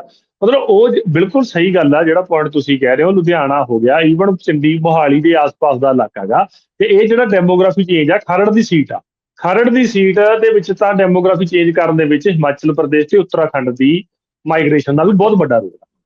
ਠੀਕ ਹੈ, ਜਿਹੜਾ ਲੈਂਡ ਵਾਲਾ ਕੰਸਰਨ ਆ ਉਹ ਜ਼ਿਆਦਾ ਉੱਤਰਾਖੰਡ ਤੇ ਹਿਮਾਚਲ ਪ੍ਰਦੇਸ਼ ਦਾ ਜਿਹੜਾ ਸੈਕਸ਼ਨ ਆ ਰਿਹਾ ਹੈਗਾ ਤੇ ਬਿਨਾਂ ਰੋਕ ਟੋਕ ਤੋਂ ਇੱਥੇ ਲੈਂਡ ਲੈ ਰਿਹਾ ਹੈਗਾ, ਤਾਂ ਉਹ ਜ਼ਿਆਦਾ ਵੱਡਾ ਕੰਸਰਨ ਆ। ਕਿਉਂਕਿ ਜਿਹੜੀ ਮੈਂ ਕਿਹਾ ਜੀ ਜਿਹੜਾ ਲੈਂਡ ਜ਼ਮੀਨਾਂ ਬਾਹਰਲਿਆਂ ਦੀਆਂ ਜ਼ਮੀਨਾਂ ਲੈਣ ਵਾਲਾ ਮਾਮਲਾ ਹੈਗਾ, ਉਹ ਜਿਵੇਂ ਹਿਮਾਚਲ ਜਾਂ ਉੱਤਰਾਖੰਡ ਤੋਂ ਜਿਹੜੀ ਪ੍ਰਵਾਸ ਹੋ ਰਿਹਾ ਹੈਗਾ ਪੰਜਾਬ ਦੇ ਅੰਦਰ, ਖਾਸ ਕਰਕੇ ਮੋਹਾਲੀ ਦੇ ਆਸੇ ਪਾਸੇ, ਮੋਹਾਲੀ ਇੱਕ ਸੈਂਟਰ ਬਣ ਗਿਆ। ਉਹ ਜਿਉਂ ਜਿੰਨਾ ਏਰੀਆ ਚੰਡੀਗੜ੍ਹ ਬਹੁਤ ਮਹਿੰਗਾ, ਮੋਹਾਲੀ ਉਹ ਤੋਂ 1 ਡਿਗਰੀ ਸਸਤਾ, ਤੇ ਉਹ ਤੋਂ ਬਾਅਦ ਖਰੜ, ਜੀਰਕਪੁਰ, ਇਹ ਸਾਰੇ ਦੇ ਵਿੱਚ ਹਿਮਾਚਲ ਤੇ ਉੱਤਰਾਖੰਡ ਦੀ ਪਾਪੂਲੇਸ਼ਨ ਬਹੁਤ ਵੱਡੇ ਪੱਧਰ ਤੇ ਰਿਹਾਇਸ਼ ਕੀਤੀ ਆ, ਤੇ ਉਹਨੇ ਸਾਰੀ ਡੈਮੋਗ੍ਰਾਫੀ ਉਸ ਖਿੱਤੇ ਦੀ ਬਦਲਤੀ। ਤੇ ਇਹ ਜਿਹੜੇ ਕੰਸਰਨ ਨੇ ਬਿਲਕੁਲ ਕਿ ਕਿਉਂਕਿ ਜਿਹੜਾ ਖਾਸ ਕਰਕੇ ਜਿਹੜਾ ਹਿੰਦੀ ਪੱਟੀ ਵਾਲਾ ਮਜ਼ਦੂਰ ਹੈ ਜਿਹੜਾ ਪ੍ਰਵਾਸੀ, ਉਹ ਸਭ ਤੋਂ ਵੋਲੇਟਾਈਲ ਵੋਟਰ ਆ, ਉਹਨੂੰ ਉਹ ਸਭ ਤੋਂ ਜ਼ਿਆਦਾ ਇਨਸਿਕਿਉਰ ਆ, ਆਪਦੀ ਜ਼ਿੰਦਗੀ 'ਚ ਵੀ ਇਨਸਿਕਿਉਰ ਆ। ਪੋਲੀਟੀਕਲ ਪਾਰਟੀਆਂ ਉਹਦੀਆਂ ਬਹੁਤ ਜਲਦੀ ਵੋਟਾਂ ਵੀ ਬਣਾਉਂਦੀਆਂ ਨੇ, ਲੋਕਲ ਲੀਡਰ ਨੇ ਜਿਹੜੇ, ਕਿਉਂਕਿ ਸਭ ਤੋਂ ਜ਼ਿਆਦਾ ਖਰੀਦਣਾ ਉਹਨੂੰ ਸੌਖਾ ਗਾ, ਪੈਸੇ ਦਾ ਅਸਰ ਉਹਦੇ ਤੇ ਜ਼ਿਆਦਾ ਆ। ਤੇ ਜਿਹੜੇ ਪੰਜਾਬ ਦੇ ਕੰਸਰਨ ਨੇ, ਜਿਹੜੇ ਇਲੈਕਸ਼ਨਾਂ ਦੇ ਵਿੱਚ ਮੈਨੀਫੈਸਟੋ ਹੋਣੇ ਚਾਹੀਦੇ ਨੇ, ਪਾਰਟੀਆਂ ਨੂੰ ਐਡਰੈਸ ਕਰਨੇ ਚਾਹੀਦੇ ਨੇ, ਉਹ ਸੈਕਸ਼ਨ ਦਾ ਉਹਨਾਂ ਮੁੱਦਿਆਂ ਨਾਲ, ਪੋਲੀਟੀਕਲ ਮੁੱਦਿਆਂ ਨਾਲ ਕੋਈ ਕੰਸਰਨ ਨਹੀਂ ਹੈਗਾ। ਤਾਂ ਉਹਨਾਂ ਨੂੰ ਮੈਨੂਪੂਲੇਟ ਕਰਨਾ, ਖਾਸ ਕਰ ਅੱਜ ਦੇ ਸਮੇਂ ਹਿੰਦੂਤਵਾ ਸਿਆਸਤ ਦਾ ਜਿਹੜਾ ਅਸਰ ਆ, ਉਹਦੇ ਵਿੱਚੋਂ ਇੱਥੇ ਆ ਕੇ, ਦੂਜੇ ਸੂਬੇ ਦੇ ਵਿੱਚ ਆ ਕੇ, ਖਾਸ ਕਰਕੇ ਪੰਜਾਬ ਵਰਗੇ ਸੂਬੇ 'ਚ ਆ ਕੇ, ਜਿੱਥੇ anti Hindutva, anti centralisation, anti BJP ਮਾਹੌਲ ਆ, ਉੱਥੇ ਉਹ ਬਹੁਤ ਛੇਤੀ ਪੋਲਰਾਈਜ਼ ਹੁੰਦਾ ਬੀਜੇਪੀ ਦੇ ਹੱਕ ਦੇ ਵਿੱਚ। ਤਾਂ ਉਹ ਬੀਜੇਪੀ ਦਾ ਵੋਟਰ ਬਣਨਾ ਜ਼ਿਆਦਾ ਸੌਖਾ ਗਾ, ਉਹਦਾ ਜ਼ਿਆਦਾ ਆਸਾਨ ਆ। ਜਿਹੜੀ ਫਾਲਟ ਲਾਈਨ ਪੰਜਾਬ ਤੇ ਦਿੱਲੀ ਦੀ, ਸੈਂਟਰ ਤੇ ਸਟੇਟ ਦੀ ਜਿਹੜੀ ਇੱਕ ਹੈਗੀ ਆ, ਉਹਦੇ ਵਿੱਚੋਂ ਵੀ। ਤੇ ਦੂਜੀ ਗੱਲ ਇਹ ਆ ਕਿ ਜਿਹੜਾ ਕਿਸਾਨ ਆ, ਕਿ ਜਿਹੜੀ ਇਹ ਪ੍ਰਵਾਸੀ ਆ ਰਹੇ ਨੇ, ਉਹਨਾਂ ਦਾ ਜਿਹੜਾ ਪੰਜਾਬ ਦੀ ਸੁਸਾਇਟੀ ਦੇ ਵਿੱਚ ਸਿਵੀਲੇਸ਼ਨ ਹੋਣ ਵਾਲਾ ਪਹਿਲੂ ਆ, ਕਿ ਉਹ ਪੰਜਾਬੀ ਬਣ ਜਾਣਗੇ, ਉਹ ਸਿੱਖੀ ਅਡੋਪਟ ਕਰਨ, ਇਹ ਬਹੁਤ ਲੰਬਾ ਪ੍ਰੋਸੈਸ ਹੈ। ਮਤਲਬ ਇਹ ਕੋਈ ਇੰਨਾ ਸਿੰਪਲ ਪ੍ਰੋਸੈਸ ਨਹੀਂ ਹੈਗਾ ਕਿ ਉਹ ਇੱਕ ਜਾਂ ਦੂਜੀ ਪੀੜ੍ਹੀ ਦਾ ਮਾਮਲਾ ਹੋ ਜਾ ਕੇ। ਵੈਸੇ ਇਹ ਕੰਸਰਨ ਸਾਰੇ ਇਹੀ ਨੇ ਨਾ, ਜਿਹੜਾ ਲੋਕਾਂ ਵੱਲੋਂ ਡਿਮਾਂਡ ਆ ਰਹੀ ਆ ਕਿ ਰੈਗੂਲੇਸ਼ਨ ਹੋਵੇ, ਕਿ ਉਹਨਾਂ ਦੇ ਇੱਥੇ ਰੁਕਣ ਦਾ ਕੋਈ ਸਿਸਟਮ ਹੋਵੇ, ਕਿ 5 ਸਾਲ ਬਾਅਦ ਵੋਟ ਬਣੇ, ਕਿਉਂਕਿ ਵੋਟ ਤਾਂ ਉਹਨਾਂ ਦੀ ਆਪਦੇ ਸਟੇਟ ਦੇ ਵਿੱਚ ਵੀ ਰਹਿੰਦੀ ਆ, ਉਹ ਵੋਟ ਪਾਉਣ ਉੱਥੇ ਵੀ ਜਾਂਦੇ ਨੇ। ਪਰ ਜਿਹੜਾ ਹੁਣ ਇਲੈਕਸ਼ਨ ਕਮਿਸ਼ਨਰ ਦੀਆਂ ਜਿਹੜੀਆਂ ਘਪਲਿਆਂ ਦੀ ਜ਼ਿਕਰ ਆ ਰਹੇ ਨੇ, ਮਤਲਬ ਇੱਕ ਇੰਡੀਵਿਜੂਅਲ ਦੇ ਕਈ ਸਟੇਟਾਂ ਦੇ ਵਿੱਚ ਵੋਟਾਂ, ਕਿਉਂਕਿ ਜਿਹੜੀ ਸਟੇਟ ਲਿਸਟ ਆ ਉਹ ਤਾਂ ਅਲੱਗ-ਅਲੱਗ ਆ, ਤੇ ਉਹਦੇ ਵਿੱਚ ਉਹਨੂੰ ਵੈਰੀਫਾਈ ਨਹੀਂ ਕੀਤਾ ਜਾਂਦਾ ਕਿ ਪਿਛਲੀ ਸਟੇਟ ਦੇ ਵਿੱਚ ਵੋਟ ਕਟਾ ਕੇ ਆਇਆ ਕਿ ਨਹੀਂ ਕਟਾ ਕੇ ਆਇਆ। ਉਹ ਉੱਥੇ ਵੀ ਵੋਟ ਪਾ ਰਿਹਾ, ਉਹ ਇੱਥੇ ਵੀ ਵੋਟ ਪਾ ਰਿਹਾ। ਉਹ ਤਾਂ ਇਹ ਜਿਹੜਾ ਕਿ ਵੋਟ ਦਾ ਜਿਹੜਾ ਰਾਈਟ ਆ, ਜਾਂ ਜਿਹੜਾ ਡੋਮਿਸਾਈਲ ਦਾ ਰਾਈਟ ਆ, ਜੋਬ ਸਰਕਾਰੀ ਜੋਬਾਂ ਦੇ ਵਿੱਚ ਐਂਟਰ ਕਰਨ ਦਾ ਜਿਹੜਾ ਰਾਈਟ ਆ, ਉਹਦੇ ਤੇ ਰੈਗੂਲੇਸ਼ਨ ਦਾ ਹੀ ਸਵਾਲ ਆ ਸਿਰਫ। ਮਤਲਬ ਉਹ ਸਿਰਫ ਉਹਨੂੰ ਰੈਗੂਲੇਟ ਹੋਣਾ ਕਿਸੇ ਐਕਟ ਰਾਹੀਂ, ਕਿਸੇ ਕਾਨੂੰਨ ਰਾਹੀਂ। ਤੇ ਇਹਨੂੰ ਆਪਾਂ ਇਹ ਕਹਿ ਦਈਏ ਕਿ ਜੀ ਇਹ ਜਿਹੜਾ ਬੇਲਗਾਮ ਜਿਹੜਾ ਪ੍ਰਵਾਸ ਹੋ ਰਿਹਾ ਗਾ, ਜਿਹਦੇ ਨਾਲ ਸਾਰੇ ਕੰਸਰਨ ਨੇ, ਇਹਨੂੰ ਆਪਾਂ ਸਿਰਫ ਬਰਾਬਰਤਾ ਦੇ ਨਾਂ ਦੇ ਉੱਤੇ ਆਪਾਂ ਇਹਨੂੰ ਜਸਟੀਫਾਈ ਕਰ ਦਈਏ, ਠੀਕ ਨਹੀਂ। ਦੂਜਾ ਜਿਹੜਾ ਪੱਖ ਹੈ, ਇਹਨੂੰ ਕੈਨੇਡਾ, ਅਮਰੀਕਾ ਜਾਂ ਵੈਸਟ ਤੇ ਜਾਂ ਆਸਟ੍ਰੇਲੀਆ, ਨਿਊਜ਼ੀਲੈਂਡ 'ਚ ਜਿਹੜੀ ਪੰਜਾਬੀ ਜਾ ਰਹੇ ਨੇ, ਉਹਨਾਂ ਨਾਲ ਕੰਪੇਅਰ ਕੀਤਾ ਜਾ ਰਿਹਾ, ਉਹ ਵੀ ਬਹੁਤ ਬੇਵਜ੍ਹਾ ਕੰਪੈਰੀਜ਼ਨ ਆ। ਜੇ ਆਪਾਂ ਜਿਹੜੇ ਕੰਸਰਨ ਪੰਜਾਬੀਆਂ ਦੇ ਨੇ, ਉਹ ਕੰਸਰਨ ਨੂੰ ਤਾਂ ਐਡਰੈਸ ਕਰਦੇ ਨੇ ਪਹਿਲੇ।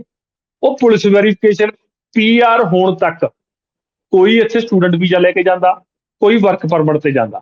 ਸਟੂਡੈਂਟ ਵੀਜ਼ਾ ਲੈ ਕੇ ਜਾਣ ਤੋਂ ਲੈ ਕੇ PR ਹੋਣ ਤੱਕ ਉਹ 2 ਜਾਂ 3 ਵਾਰੀ ਪੁਲਿਸ ਵੈਰੀਫਿਕੇਸ਼ਨ ਕਰਵਾਉਂਦੇ ਨੇ। ਮਤਲਬ ਜਦੋਂ ਐਂਡ ਤੇ PR ਦੇਣੀ ਵੀ ਹੁੰਦੀ ਆ, ਉਹ ਫਿਰ ਪੁਲਿਸ ਵੈਰੀਫਿਕੇਸ਼ਨ ਕਰਵਾਉਂਦੇ ਨੇ। ਜੇ PR ਦੇ ਪ੍ਰੋਸੈਸ ਦੇ ਵਿੱਚ ਪੁਰਾਣੀ ਪੁਲਿਸ ਵੈਰੀਫਿਕੇਸ਼ਨ ਦੀ ਐਕਸਪਾਇਰ ਹੋ ਜੇ, 3 ਮਹੀਨੇ ਜਾਂ 6 ਮਹੀਨੇ ਲੰਘ ਜਾਣਾ, ਤਾਂ ਦੁਬਾਰੇ ਤੋਂ ਫਿਰ ਪੁਲਿਸ ਵੈਰੀਫਿਕੇਸ਼ਨ ਕਰਾਉਂਦੇ ਨੇ। ਤੁਹਾਡੇ ਲੋਕਲ ਥਾਣੇ ਦੇ ਵਿੱਚ ਆ ਕੇ ਪੰਜਾਬ ਦੇ ਵਿੱਚ ਪੁਲਿਸ ਵੈਰੀਫਿਕੇਸ਼ਨ ਹੁੰਦੀ ਆ। ਮਤਲਬ ਉਹ ਸਾਰੇ ਫਿਲਟਰ ਉੱਥੇ ਲੱਗਦੇ ਨੇ। ਦੂਜੀ ਗੱਲ ਇਹ ਆ ਕਿ ਉਹ ਵੋਟ ਦਾ ਰਾਈਟ ਉਹ ਆਪਦੇ PR ਨੂੰ ਵੀ ਨਹੀਂ ਦਿੰਦੇ। USA ਦੀ ਗੱਲ ਕਰੀਏ ਤਾਂ ਉੱਥੇ ਗ੍ਰੀਨ ਕਾਰਡ ਮਿਲਦਾ, ਗ੍ਰੀਨ ਕਾਰਡ ਹੋਲਡਰ ਕੋਲੇ ਵੀ ਵੋਟ ਦਾ ਰਾਈਟ ਨਹੀਂ ਹੈਗਾ। ਵੋਟ ਦਾ ਰਾਈਟ ਜਾ ਕੇ ਮਿਲਣਾ ਸਿਟੀਜ਼ਨ ਨੂੰ। ਉਹਦੇ ਤੇ ਵੀ ਕੰਡੀਸ਼ਨ ਆ ਕੇ ਤੁਸੀਂ ਇੰਨੇ ਸਾਲ PR ਤੋਂ ਇੰਨੇ ਸਾਲ ਹੋਣ, ਤੇ ਇਹ ਤੋਂ ਬਾਅਦ ਤੁਹਾਡੀ ਜਿਹੜੀ ਉੱਥੇ ਦਾ ਟੈਸਟ ਦੇਣਾ ਪੈਂਦਾ, ਜਿਹਦੇ ਵਿੱਚ ਉੱਥੋਂ ਦੇ ਕੰਟਰੀ ਬਾਰੇ ਕੁਐਸਚਨ ਹੁੰਦੇ ਨੇ, ਜਾਂ ਅਵੇਅਰਨੈਸ ਹੁੰਦੀ ਆ ਕਿ ਤੁਹਾਨੂੰ ਇਸ ਦੀ ਕੰਟਰੀ ਬਾਰੇ ਕਿੰਨਾ ਕੁ ਪਤਾ ਗਾ। ਮਤਲਬ ਇੱਕ ਪੂਰਾ ਬਹੁਤ ਲੰਬਾ ਪ੍ਰੋਸੈਸ ਆ ਵੋਟ ਦੇ ਰਾਈਟ ਤੱਕ ਪਹੁੰਚਣ ਦਾ ਵੈਸਟਰਨ ਕੰਟਰੀ ਦੇ ਵਿੱਚ। ਤੇ ਉਹ ਜਿਹੜੇ ਕੰਟਰੀਜ਼ ਨੇ, ਉਹ ਖੁਦ ਇੱਕ ਇੰਪੀਰੀਅਲਿਸਟ ਕੰਟਰੀਜ਼ ਨੇ। ਉਹ ਮਤਲਬ ਸਾਡੇ ਵਰਗੇ ਦੇਸ਼ਾਂ ਦੇ ਵਿੱਚ ਪਹਿਲਾਂ ਕਲੋਨੀਆਂ ਬਣਾ ਕੇ ਫਿਰ ਇੰਡਾਇਰੈਕਟਲੀ ਵੇ ਨਾਲ ਉਹਨਾਂ ਨੇ ਐਕਸਪਲੋਇਟ ਕਰਦੇ ਨੇ, ਤੇ ਉੱਥੇ ਉਹਨਾਂ ਨੇ ਜਿਹੜੀ ਉਹ ਫੈਸਿਲਿਟੀ ਆਪਦੇ ਲੇਬਰ ਨੂੰ ਦੇ ਰਹੇ ਨੇ। ਆਪਣੇ ਲੋਕ ਵੀ ਜਿਹੜੀ ਮਹਿੰਗੀ ਲੇਬਰ ਕਰਕੇ ਉੱਥੇ ਜਾਂਦੇ, ਸਾਨੂੰ ਜ਼ਿਆਦਾ ਡਾਲਰ ਬਣਦੇ ਨੇ। ਉਹ ਸਾਡੇ ਵਰਗੇ ਮੁਲਕਾਂ ਨੂੰ ਲੁੱਟ ਕੇ ਤਾਂ ਬਣੀ ਹੋਈ ਆ। ਤੇ ਜਿਹੜਾ ਜੇ ਆਪਾਂ ਇਹਦਾ ਕੰਪੈਰੀਜ਼ਨ ਪੰਜਾਬ ਤੇ ਕਰੀਏ, ਕੀ ਪੰਜਾਬ ਜਿਹੜੀ ਬਿਹਾਰ ਦੀ ਬੈਕਵਰਡਨੈਸ ਆ, ਜਿਹੜੀ UP ਦੀ ਬੈਕਵਰਡਨੈਸ ਆ, ਪੂਰਵਾਂਚਲ ਦੀ ਜਾਂ ਮੱਧ ਪ੍ਰਦੇਸ਼ ਦੀ, ਉਹਦੇ ਲਈ ਪੰਜਾਬ ਦੋਸ਼ੀ ਆ? ਉਹਦੇ ਲਈ ਕੀ ਪੰਜਾਬ ਕੀ ਉੱਥੋਂ ਦੀ ਪੋਲੀਟੀਕਲ ਫੈਸਲਿਆਂ ਨੂੰ, ਇਕਨੋਮਿਕ ਫੈਸਲਿਆਂ ਨੂੰ ਕੀ ਪੰਜਾਬੀ ਪ੍ਰਭਾਵਿਤ ਕਰ ਰਹੇ ਨੇ? ਤਾਂ ਜੇ ਇੰਡੀਅਨ ਪੋਲੀਟੀਕਲ ਸਿਸਟਮ ਦੇ ਵਿੱਚ ਫਾਈਨਾਂਸ ਕਮਿਸ਼ਨ ਦੀਆਂ ਸਿਫਾਰਸ਼ਾਂ ਦੇਖੀਏ, ਤਾਂ ਸਭ ਤੋਂ ਜ਼ਿਆਦਾ ਫੰਡ ਉਹਨਾਂ ਸਟੇਟਾਂ ਨੂੰ ਮਿਲ ਰਿਹਾ, ਸਭ ਤੋਂ ਜ਼ਿਆਦਾ ਪੋਲੀਟੀਕਲ ਰਿਪਰਜੈਂਟੇਸ਼ਨ ਉਹਨਾਂ ਸਟੇਟਾਂ ਕੋਲ ਆ। 2026 ਤੋਂ ਬਾਅਦ ਜਦੋਂ ਡੀਲਿਮਿਟੇਸ਼ਨ ਲਾਗੂ ਹੋ ਗਈ, ਉਹਨਾਂ ਦੀ ਰਿਪਰਜੈਂਟੇਸ਼ਨ ਪਾਰਲੀਮੈਂਟ ਦੇ ਵਿੱਚ ਹੋਰ ਵੱਧ ਜਾਣੀ ਆ ਪਾਪੂਲੇਸ਼ਨ ਦੇ ਸਿਰ ਤੇ। ਤੇ ਪੰਜਾਬ ਦੀ ਤੇ ਸਾਊਥ ਇੰਡੀਆ ਦੀ ਰਿਪਰਜੈਂਟੇਸ਼ਨ ਪਹਿਲਾਂ ਨਾਲੋਂ ਵੀ ਘੱਟ ਜਾਣੀ ਆ। ਤਾਂ ਉਹਨਾਂ ਸਟੇਟਾਂ ਨੂੰ ਸੈਂਟਰ ਦੇ ਫੰਡ ਦੇ ਵਿੱਚੋਂ ਵੀ ਸਭ ਤੋਂ ਜ਼ਿਆਦਾ ਪੈਸਾ ਮਿਲਦਾ, ਤੇ ਪੋਲੀਟੀਕਲ ਰਿਪਰਜੈਂਟੇਸ਼ਨ ਵੀ ਉਹਨਾਂ ਦੀ ਜ਼ਿਆਦਾ ਆ।